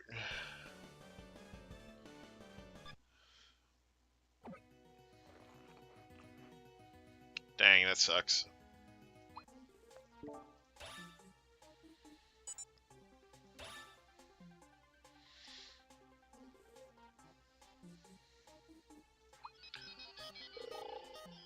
Yeah. Sorry, all that talking about booby traps got me thinking about that scene in Who Framed Roger Rabbit where the guy tries to grab Jessica Rabbit's chest and he gets his hand stuck in a trap. It's like booby trap. Yeah. But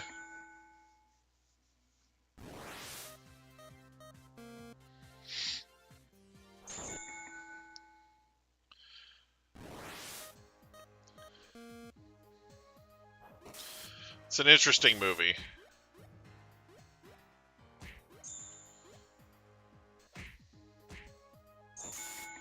Who Framed Roger Rabbit is actually a really good movie to have a VHS copy of. If you have a VHS copy of Who Framed Roger Rabbit, take good care of it.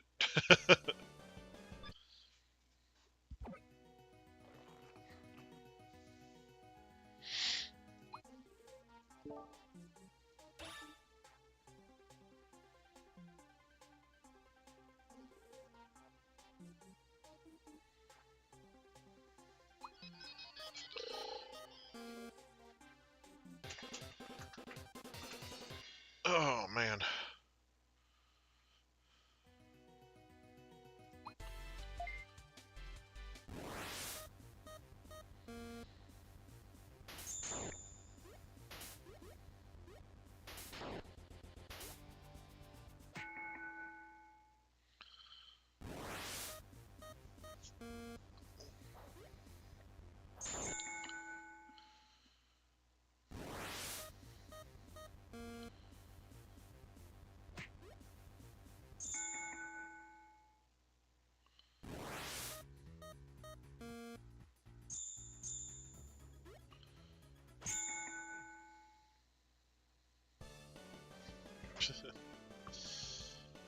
Oh, man.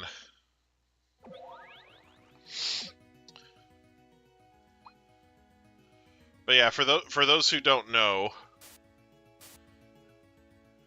well, if you just wanted to see that, there's like DVD releases and whatnot. But the reason that the VHS release of Who Framed Roger Rabbit is special compared to the other ones is one of the animators, or maybe a group of the animators, snuck a shot of Jessica Rabbit's vagina into the movie,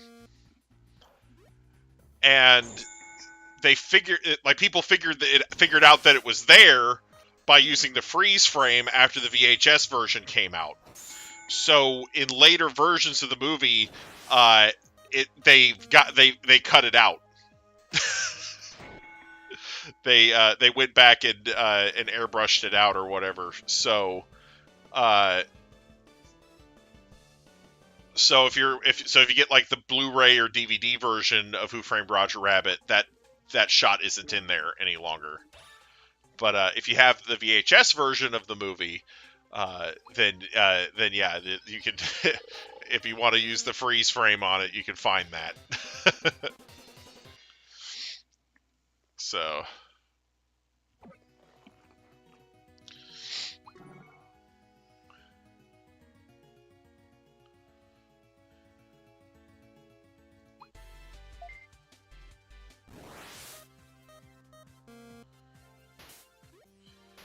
And for those who do have a VHS copy, or know somebody who does, if you want to look for it,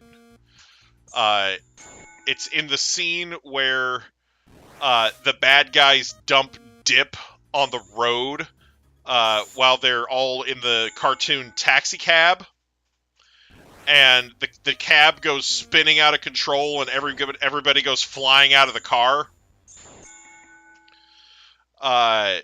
In that scene where everybody's ejected from the car, Jessica gets flung out of the car, and as she's kind of flying across the screen, her legs open up, and there's a shot in there, you know. And like I said, if you're watching it at normal speed, you're not going to see anything. But if you slow things down or freeze frame it, you can see the goods. It's just one of those funny little bits of trivia, you know.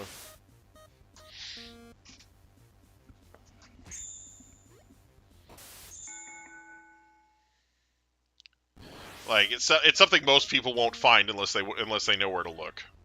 But like I said, if you try finding it on like newer releases, like DVD or Blu-ray releases of the movie, it's not going to have it.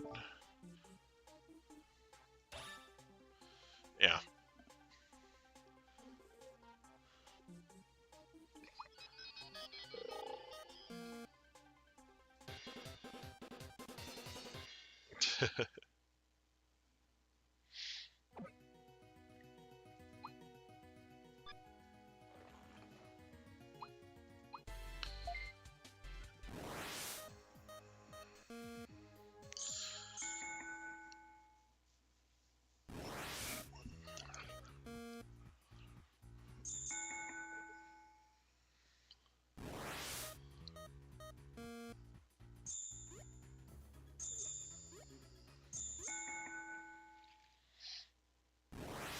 Poop at the tree outside of the house.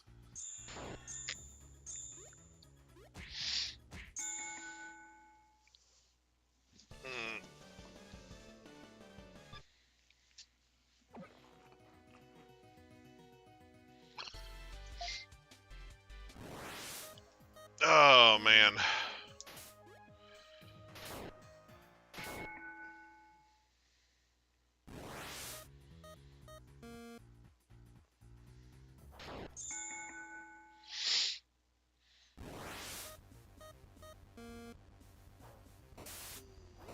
Right.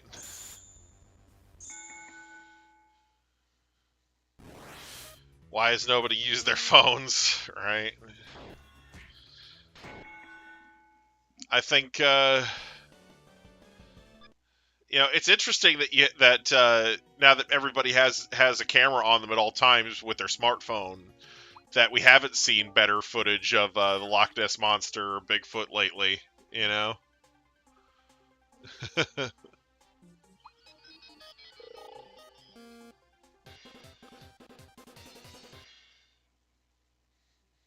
Makes you feel like if they were really real, then somebody would have gotten a clearer footage of them by now, you know?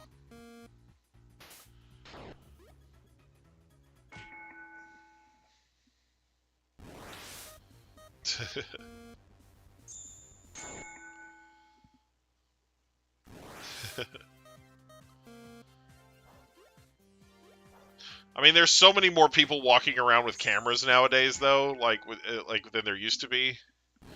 Because, like I said, even if you didn't specifically bring a camera, you have a smartphone, and then there's so many people doing like YouTube and Twitch, and stuff like that, that there's a lot more people filming in public nowadays. So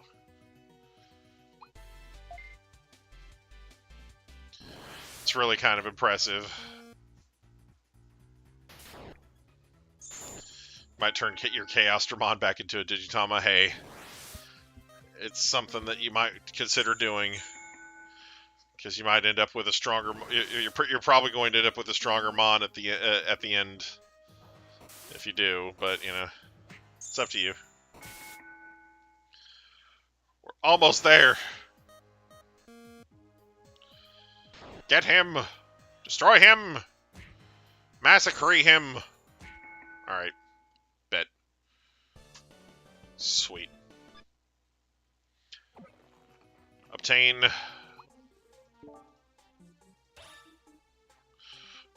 the grains, my brain.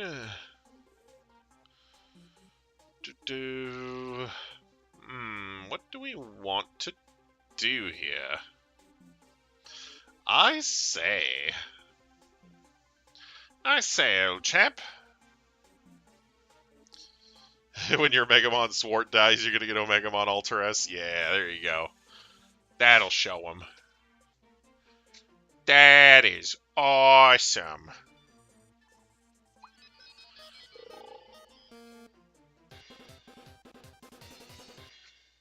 Omegamon Zwart. Omegamon Zwart. It's an Omegamon, but it's a Zwart. Alright, here we go. Get him! 5 digits. 5-digit damage.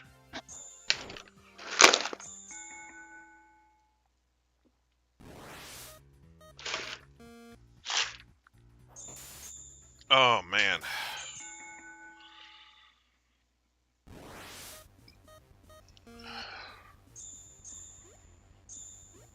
Fuck.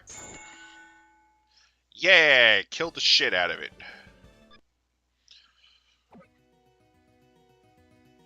You gonna get something to eat? Okay. Speaking of something to eat, have you tried stuffing her with meat? Alright, sorry.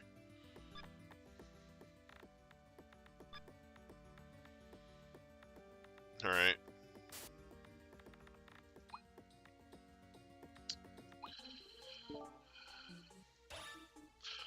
Most scientists believe that a lot of the photographic and video evidence of Bigfoot and the Loch Ness Monster is some sort of hoax taking advantage of the fact that they've got bad photographic equipment. You know. But, you know, there are those out there that are like, oh, it couldn't be a hoax because this, that, and the other thing, you know, so who knows? Yeah.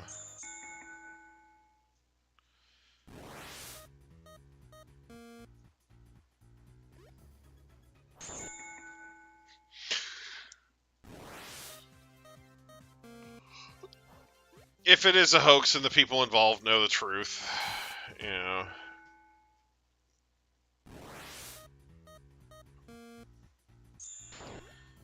If it's not, then you would think we would eventually find scientific evidence.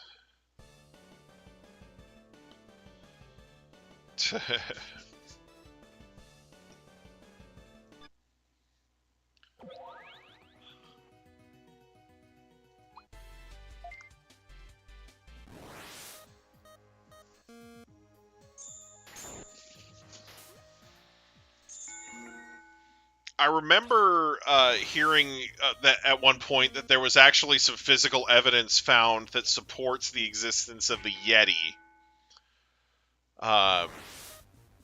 So, I think it was in Nepal. There were some naturalists researchers going on a expedition out there, and they found some droppings. And they looked unique for the area, so they bagged them up. And when they studied them, they found that there were parasitic worms in the droppings. But this particular type of parasitic worm is one that is species specific. So there are a lot of parasites that only feed on one species of animal specifically, and don't cross feed on other species. And this particular parasitic worm was a variety that they did not have any records of. So it's a new species of parasitic worm, but they could tell by its adaptations and whatnot that it was that the species that it normally fed on was a primate, and that it would be a relatively large primate, and it didn't match the known species of worms that fed on other primates in the area that they knew of. So they found it. So it's a new species of parasitic worm that feeds on a large primate species, and other than that, they have no evidence that this primate species exists. But this worm wasn't just living nowhere, and something had to make the shit that they found. So so it's interesting. It's interesting when you hear stuff like that, when they find stuff like that. That's actual physical evidence that there's something out there. A lot of scientists believe that we've only discovered about 70% of the different types of life on this planet. And that a lot of the stuff that we haven't seen is either in the ocean or... Alright, sorry, my OBS got disconnected again. I'm back now.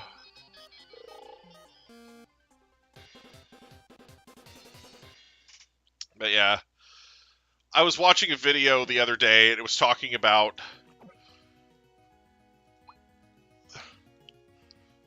I think it was actually last week tonight, and they were talking about... not COVID specifically, but they were talking about quote unquote the next pandemic, and they didn't have anything specific in mind. Have the scientists never seen animal shit? No, they had seen animal droppings before, but they said those particular droppings didn't match the droppings of any known animals in the area, which is why they picked them up in the first place.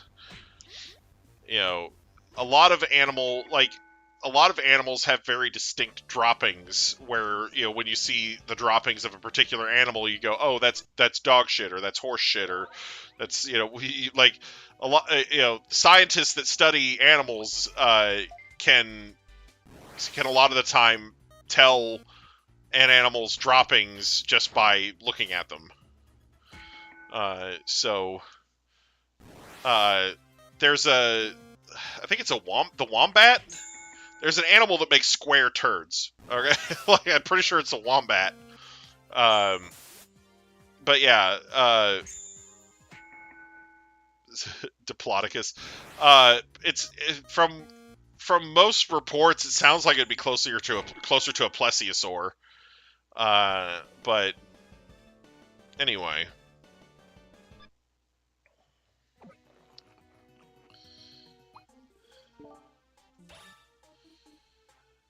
Anyway.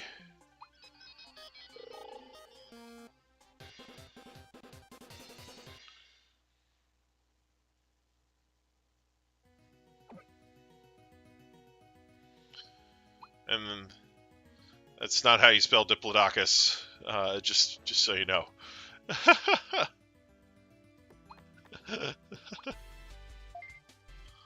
Or Diplodocus. Bigfoot's just a human that never shaved. It's that hairy guy from My Hero Academia. Right.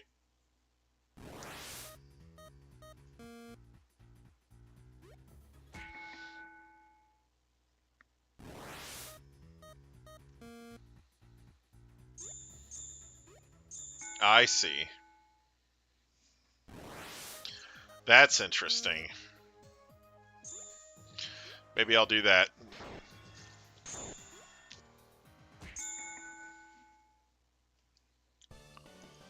Na na na na.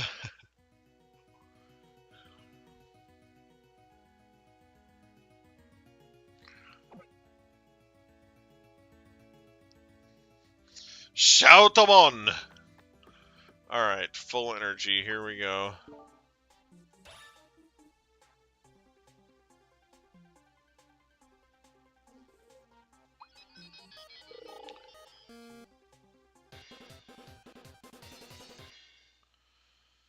I mean, you can say it all you want. That doesn't make it true. You just got cereal, nice. Oh, hey, she's level 100 now. I didn't even notice. Okay. Yay, Agumon, or Ophanimon, whatever your name is now. It doesn't matter what your name is!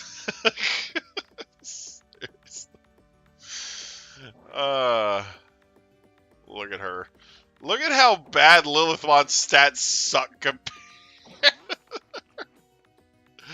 Holy shit. This Lilithmon is flat garbage compared to my Angelomon. Holy shit.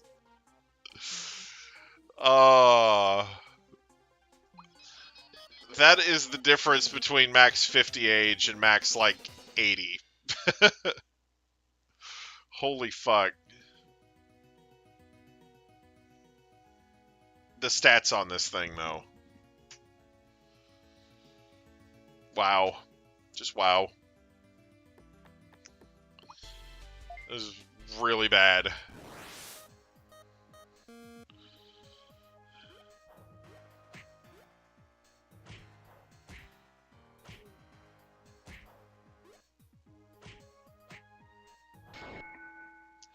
Ha!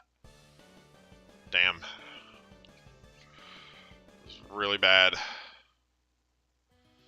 These stats are doo-doo. These stats are doo-doo, BT dubs. Wow.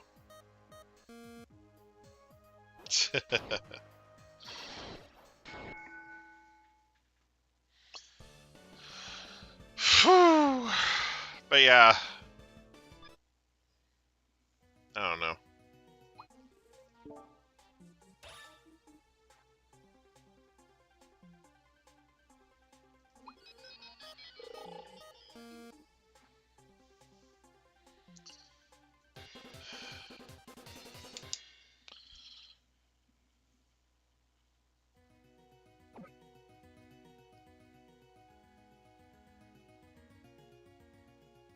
Oh, jeez.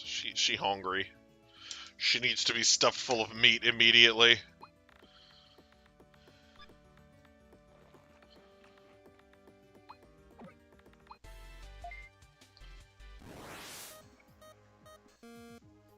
Oh, man. What? Oh, well, that was the wrong challenge. Fuck. She got rolled by a Pico Devimon, folks. That fucking happened. Alright, I did the wrong challenge. That's what happened. It was bad. Alright. Oh my. Holy fuck. She actually just got ass raped by a Pico Devimon. Okay. Nice power level 7 level 7 Meteormon. Amazing. Let me tell you. Hang on. Here, we'll do that.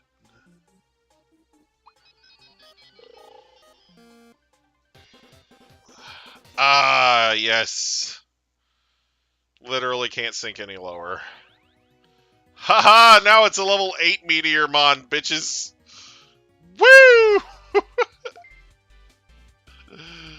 Holy shit, it's terrible.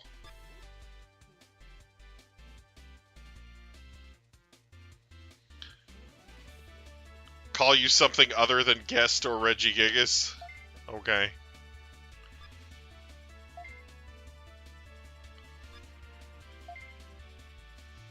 I believe I'll call you Tim.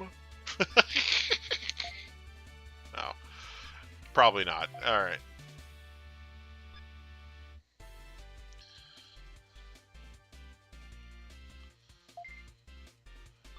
The the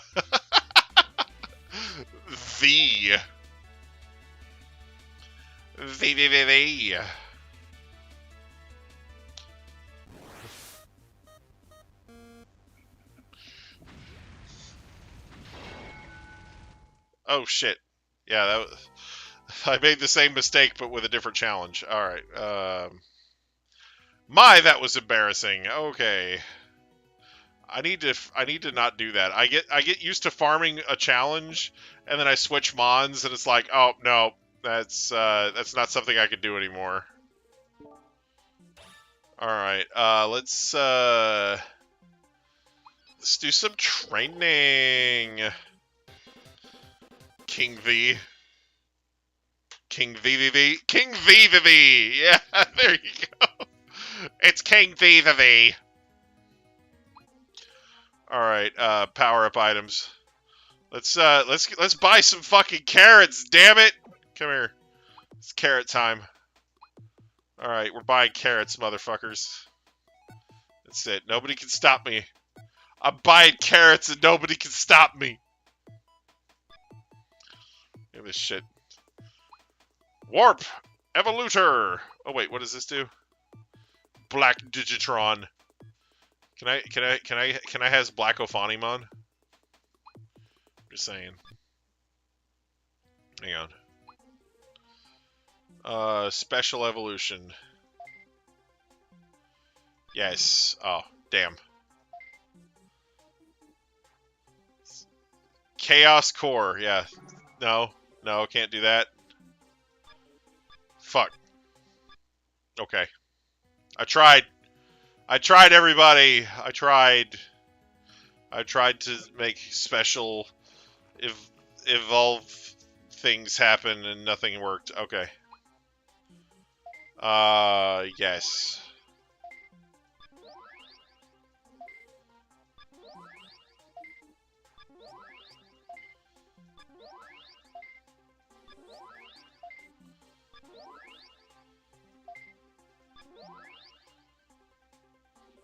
Yeah.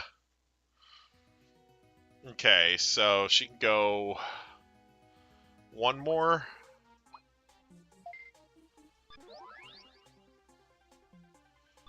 God, look at them stats. Girl, look at them stats. Girl, look at them stats.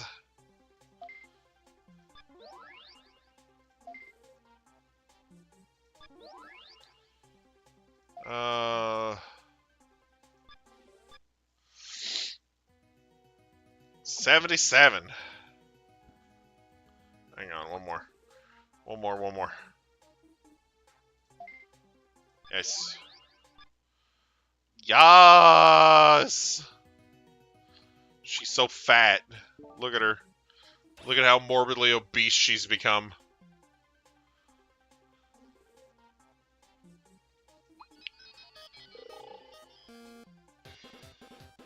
Da, da, da. Oh, I'm sorry. It's so fat. Oh. Now she needs to be stuffed full of meat again. She's so needy. Oh my god, seriously, how much meat do you need in your mouth, lady?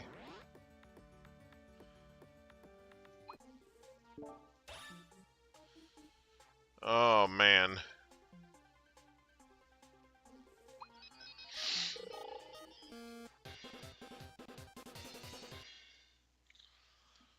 Man, she's actually very close stat-wise to my Black Metal Garurumon. That's pretty awesome. She got pretty close.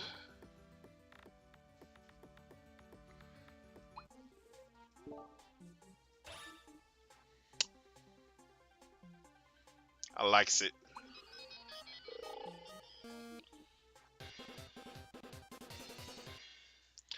Fall down doesn't exist here. She gets knocked down, but she gets up again. You're never gonna keep her down. Oh, sorry. Anyway. Ah, fuck. Alright. Alright.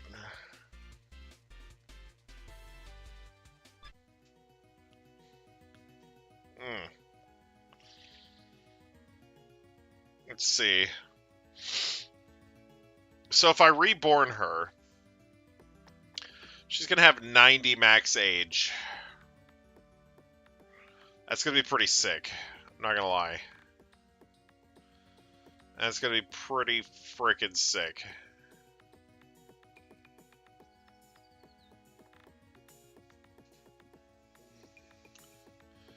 Like, full-on mentally ill sick. Oh. That was probably the wrong one. Alright, there we go. 780 HP. Okay. Alright, we'll just add 780 HP then. No big deal. Alright.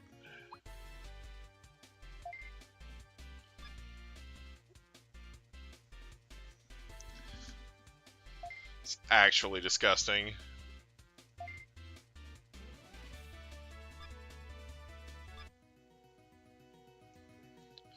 Imperial Dramon! You know what? I think I'm gonna reborn her. I think that's what I'm gonna do. I think I'm gonna reborn this bitch.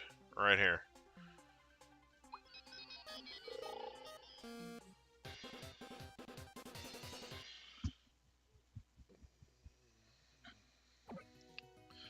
Imperial Dramon mode change to...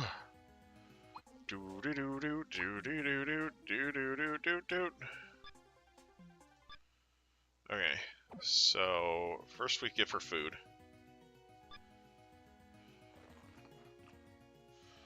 Alright, next. Excuse me.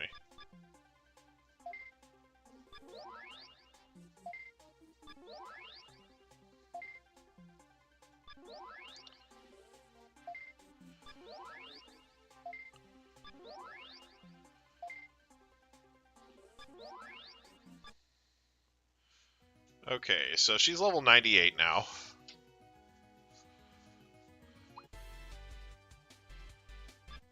Let's see.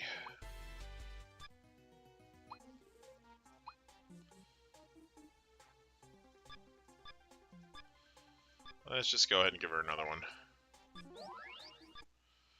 Okay, so she's level 100 now. And... I think we just use some carrots on her. Alright, here we go.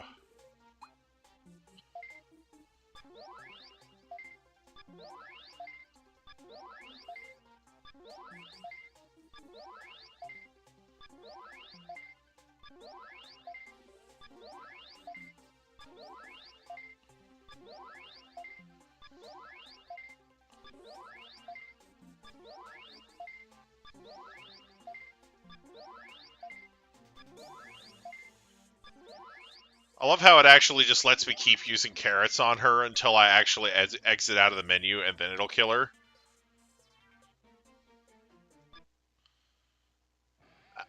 Oh no, y'all.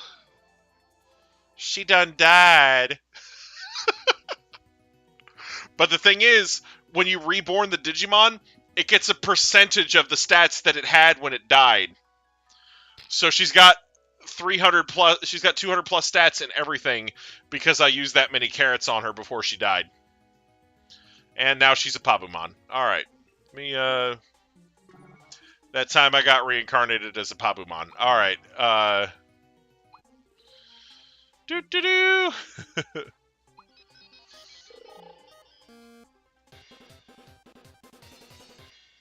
It's 25 XP. Just saying.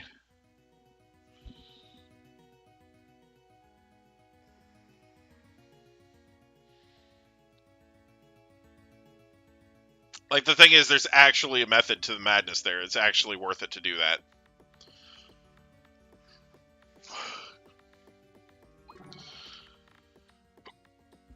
Pabu, Pabu!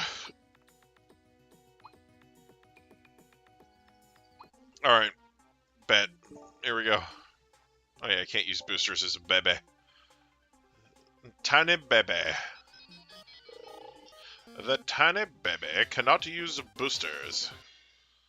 Because that would be cheating. Alright, Pabumon Shinka! Oh, it's a Tanamon, look! Look at Tanamon out here. Alright, we're gonna have to beat the shit out of a dummy real quick. Because it's dummy thick. Whip its ass. Get it, Tanamon. Good job. Alright. Dumbass. Alright, so we need 21 more. Whoop its ass. Get it, Tanamon.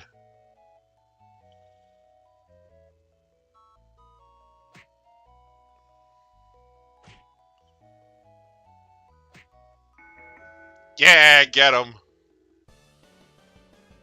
72 XP.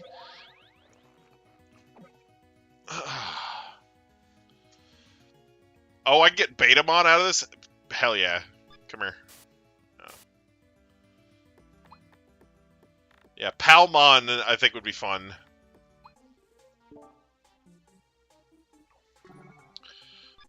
Bebe. Bebe cannot use a booster.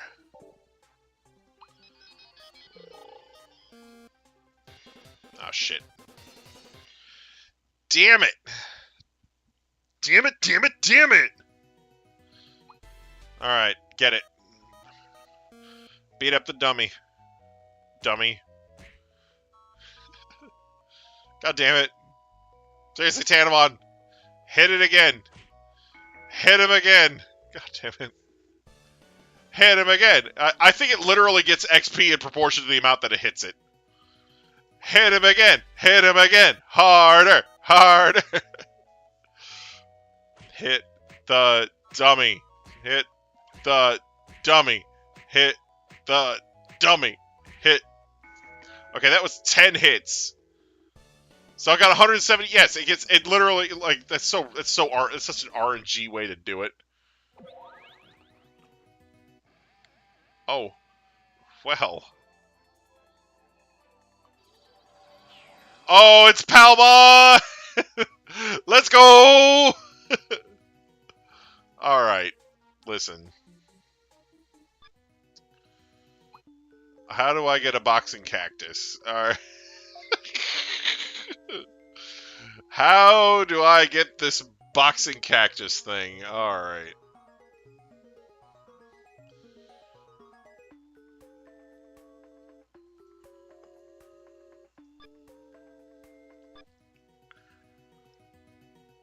Palmon can warp. Well,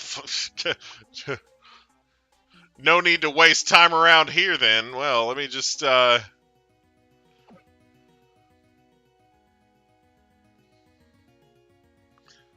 Wapashinka!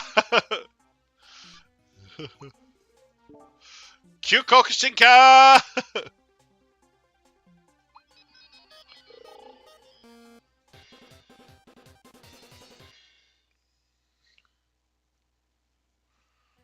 Okay.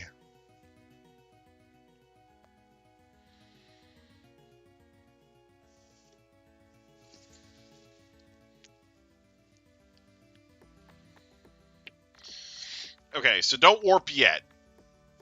So I should put a Evo blocker on her, right? That's what I do. You put an Evo blocker on it and then get her level 100. Is that the plan? I need to know what the plan is. Where's the Evo blocker at? There's like the Evo blocker and then the Evo unblocker. Oh, okay, that's the unlocker. Okay. Hang on. That's the blocker. Evolution lock.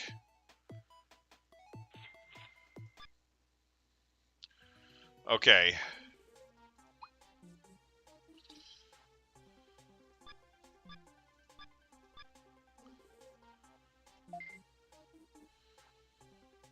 Yes!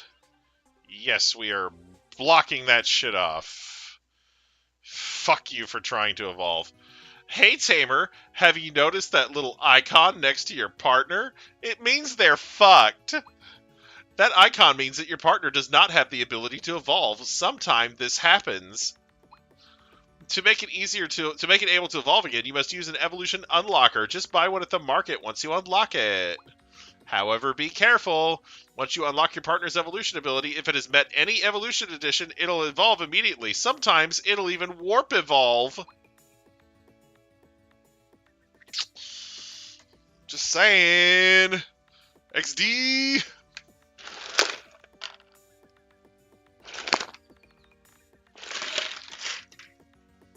Oh my god.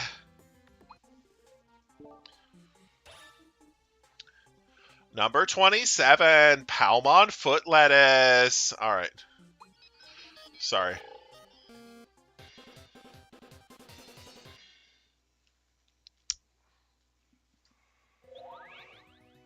Bruh.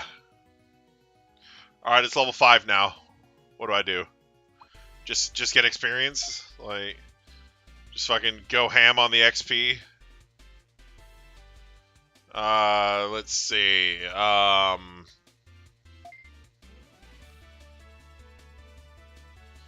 Fuck your couch! Get him. Get him.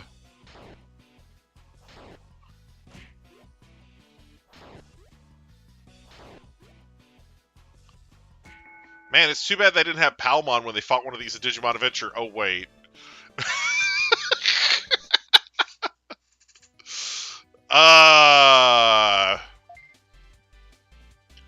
It's so broken!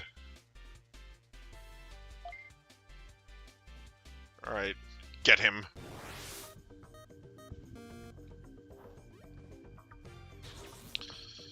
Y'all yeet! I'll get him. Get him. Do the getting of the him. Yes. Yes, get him. Haha, bitch! Alright.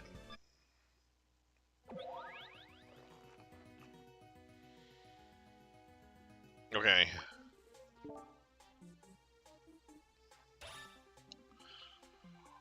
Okay.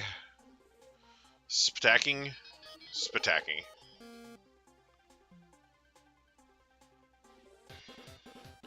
Do. Just saying. Do. Deja vu. I have been in this place before. Oh.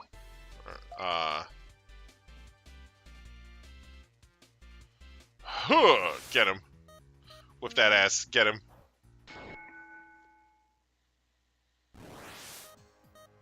Kick its ass.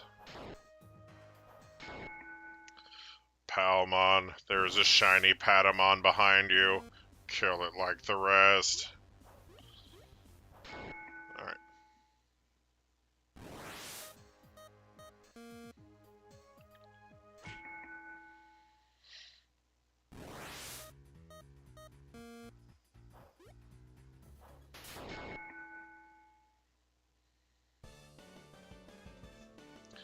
Ah, yes! Nice powerful 500 XP. I'll take that. I will take that all the time. Holy crap. Oh, yeah. Yeah, that's the ticket right there. Hang on. Hang on, excuse me. I need some more of that.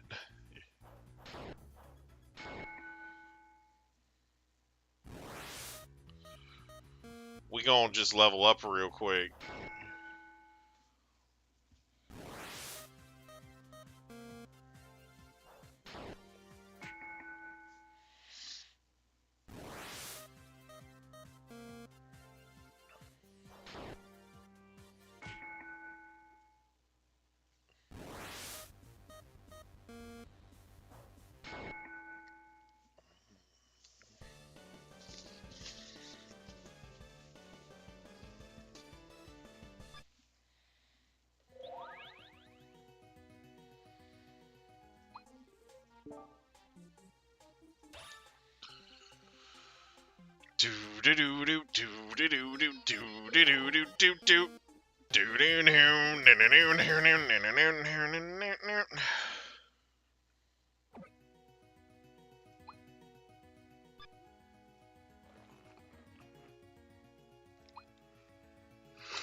Ugh.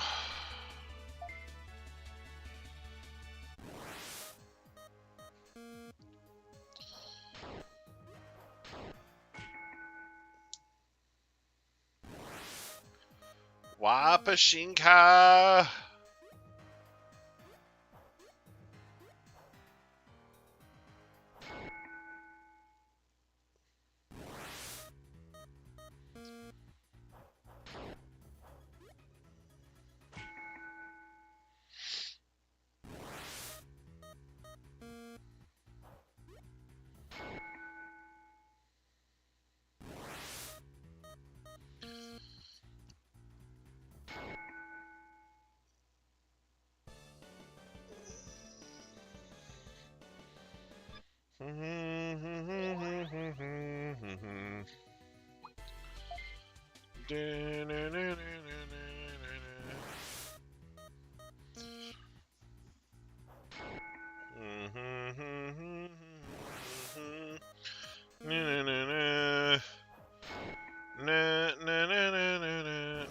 Oh, sorry.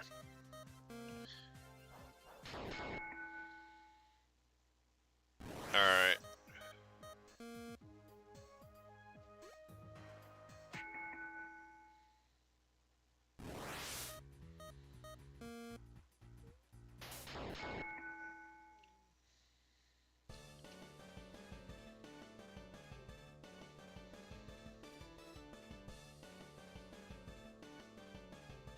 Yeah.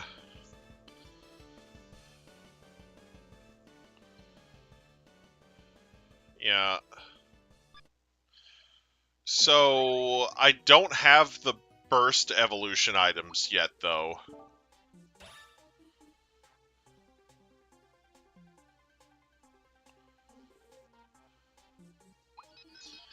So, I still need to unlock those.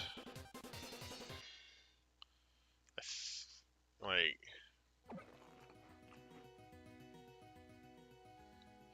Look at her be at level 10. See how fast she's getting these stats, though? Yeah. Vapashinka!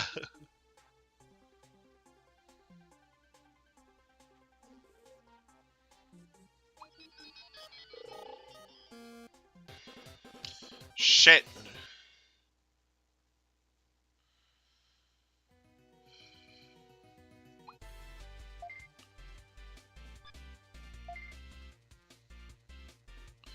Oh shit, our war game. Here we go. Hang on. Give me a sec. Challenger mode. My name is Karamon. Oh fuck. Get it.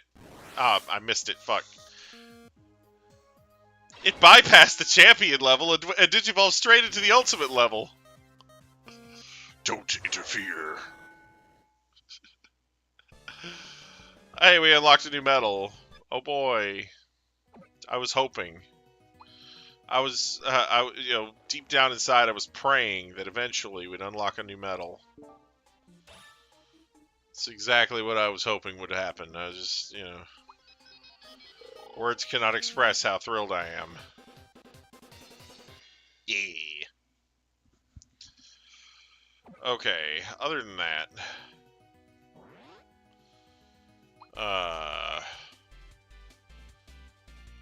3 rookie ninjas, blooming menace.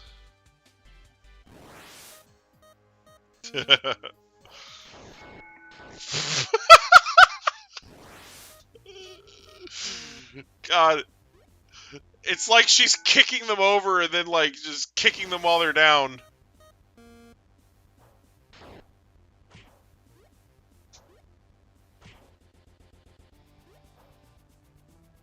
Okay.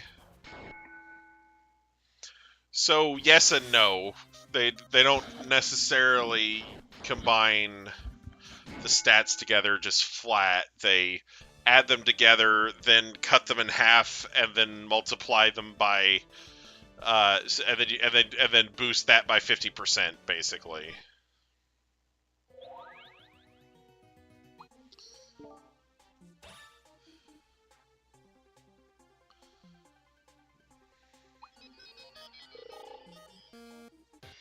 So having good stats on the mons that you're going to jog rest is probably a good idea then.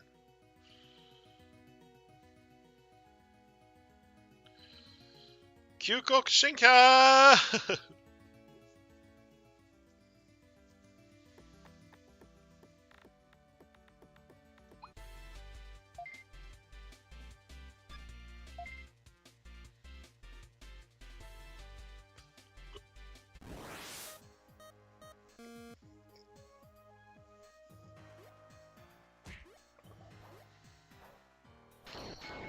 Yes.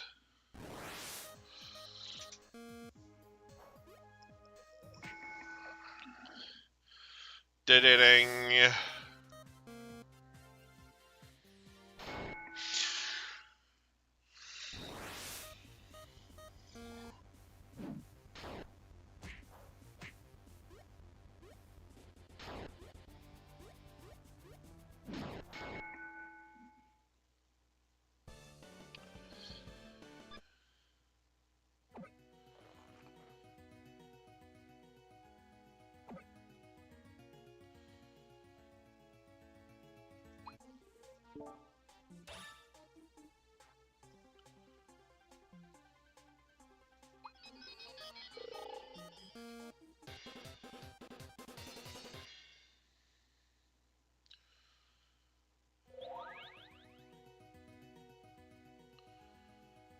Okay. Yeah.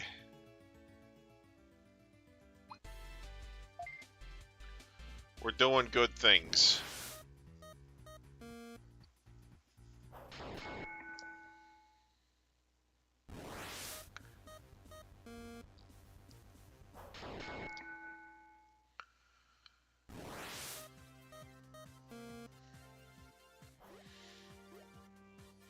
Yeah, so yeah, so it gets the life of the Digimon that was on the main screen, so you want the one with the higher lifespan. So when I do mine, I'm going to want to make sure to use my black Weregarurumon, or my black metal Garurumon as the base, because it's got 110 lifespan max.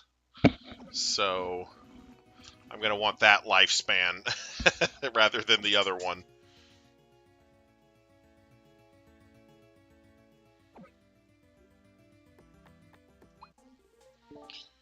Kyukokushinka!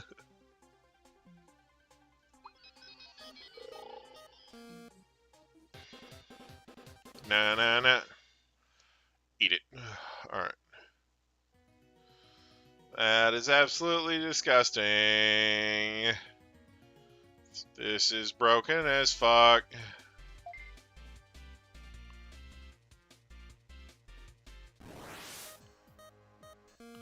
Sapooty.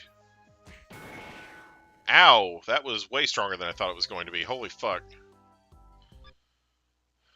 Hang on a second. Hang on.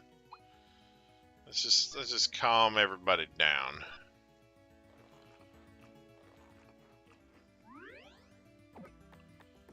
Okay. What the shit?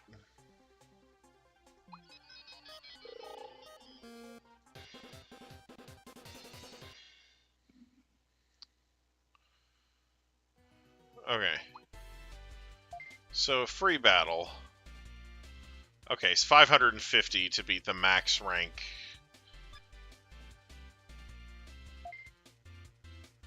I don't think I should have had that big of a problem with it. I definitely don't think I should have just gotten one-shotted like that, but oh well.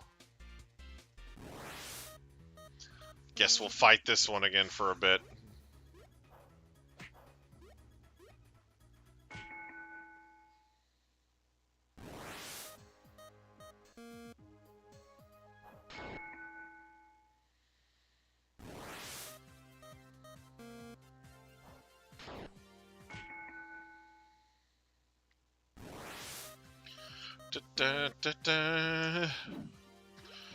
Get them!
Uh,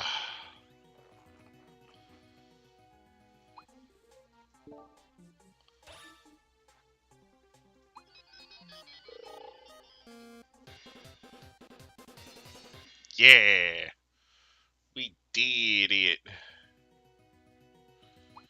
Did it, we did it, did it.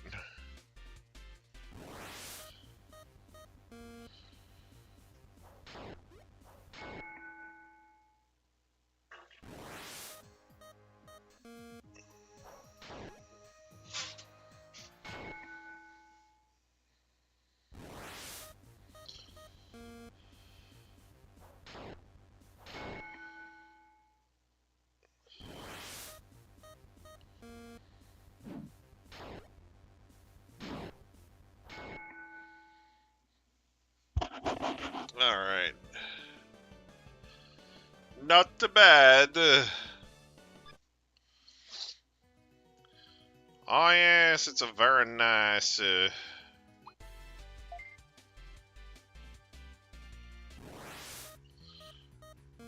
Get him.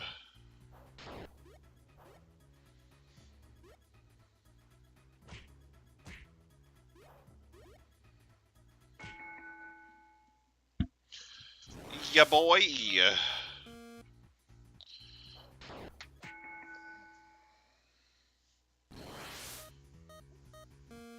Alright. Smack him around. Do it. Get them. Alright.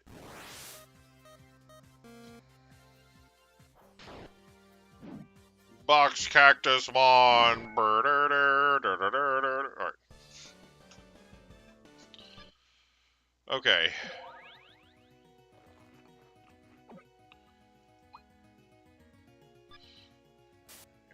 Sweep up the doo-doo. Alright.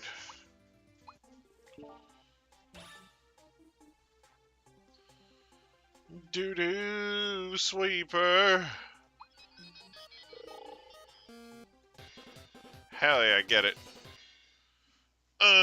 Take that. Okay. Good grief.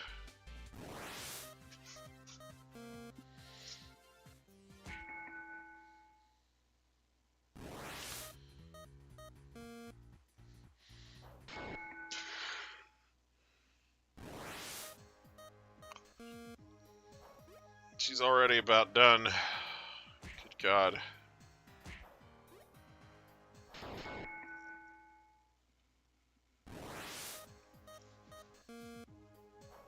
At least about done getting to level 15, which is where she would normally evolve.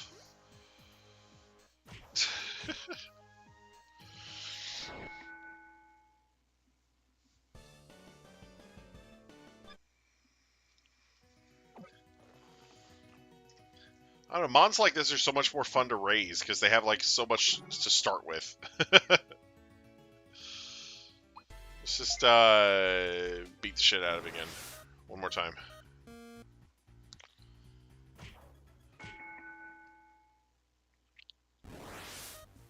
Alright.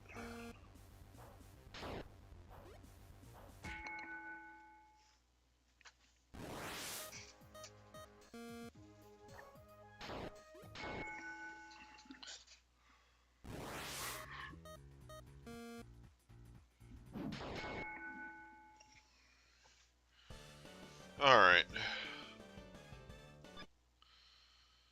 Do do do do do do do do.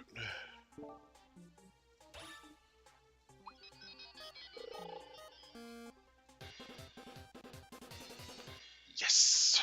Alright. Bitchin'. Huh.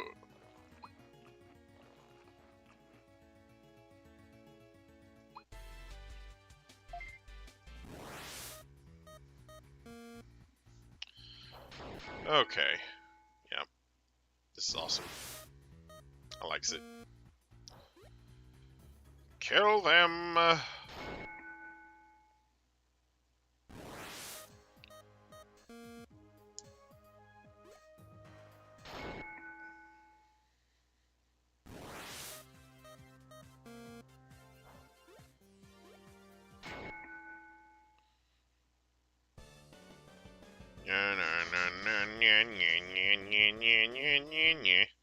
Oh, sorry.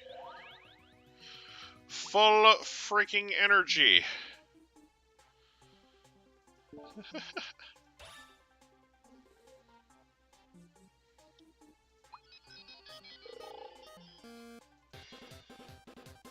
Oh, the HP gains. Those sick gains. Holy shit. Excuse me. Let's just be over here. Almost need to eat a blue apple just for that HP gain. Look at that shit.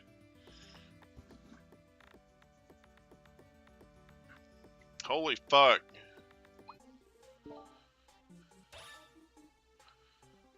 Are you okay?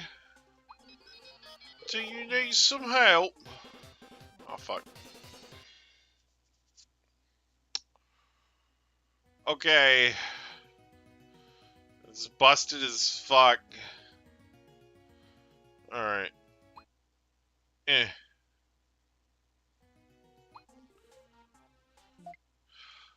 Alright, everybody. It's after 3 in the morning over here. I do have to work tomorrow. I don't have to work super early, but I do have to work, so I'm going to have to go ahead and call it here. I'm so sorry for the late start tonight. There were some circumstances outside of my control at work, but I am glad that I got to stream for you guys. I really enjoyed it. I really appreciate everybody stopping by to watch. We'll be back next week for more Digi-MOnday, and I will probably keep raising this Palmon because this has been really fun so far. I'm going to enjoy trying to get this Palmon to level 100. I do hope you'll be there for that. Thank you all so much for watching. I do hope you enjoyed. And of course, as always, I hope everybody has a great day. Bye-bye. Who's responsible for this? It's me, Austin! Oh, son of a bitch! What? It's me, Austin! It was me all along, Austin! Well, my job's done. That made water come out my eyes.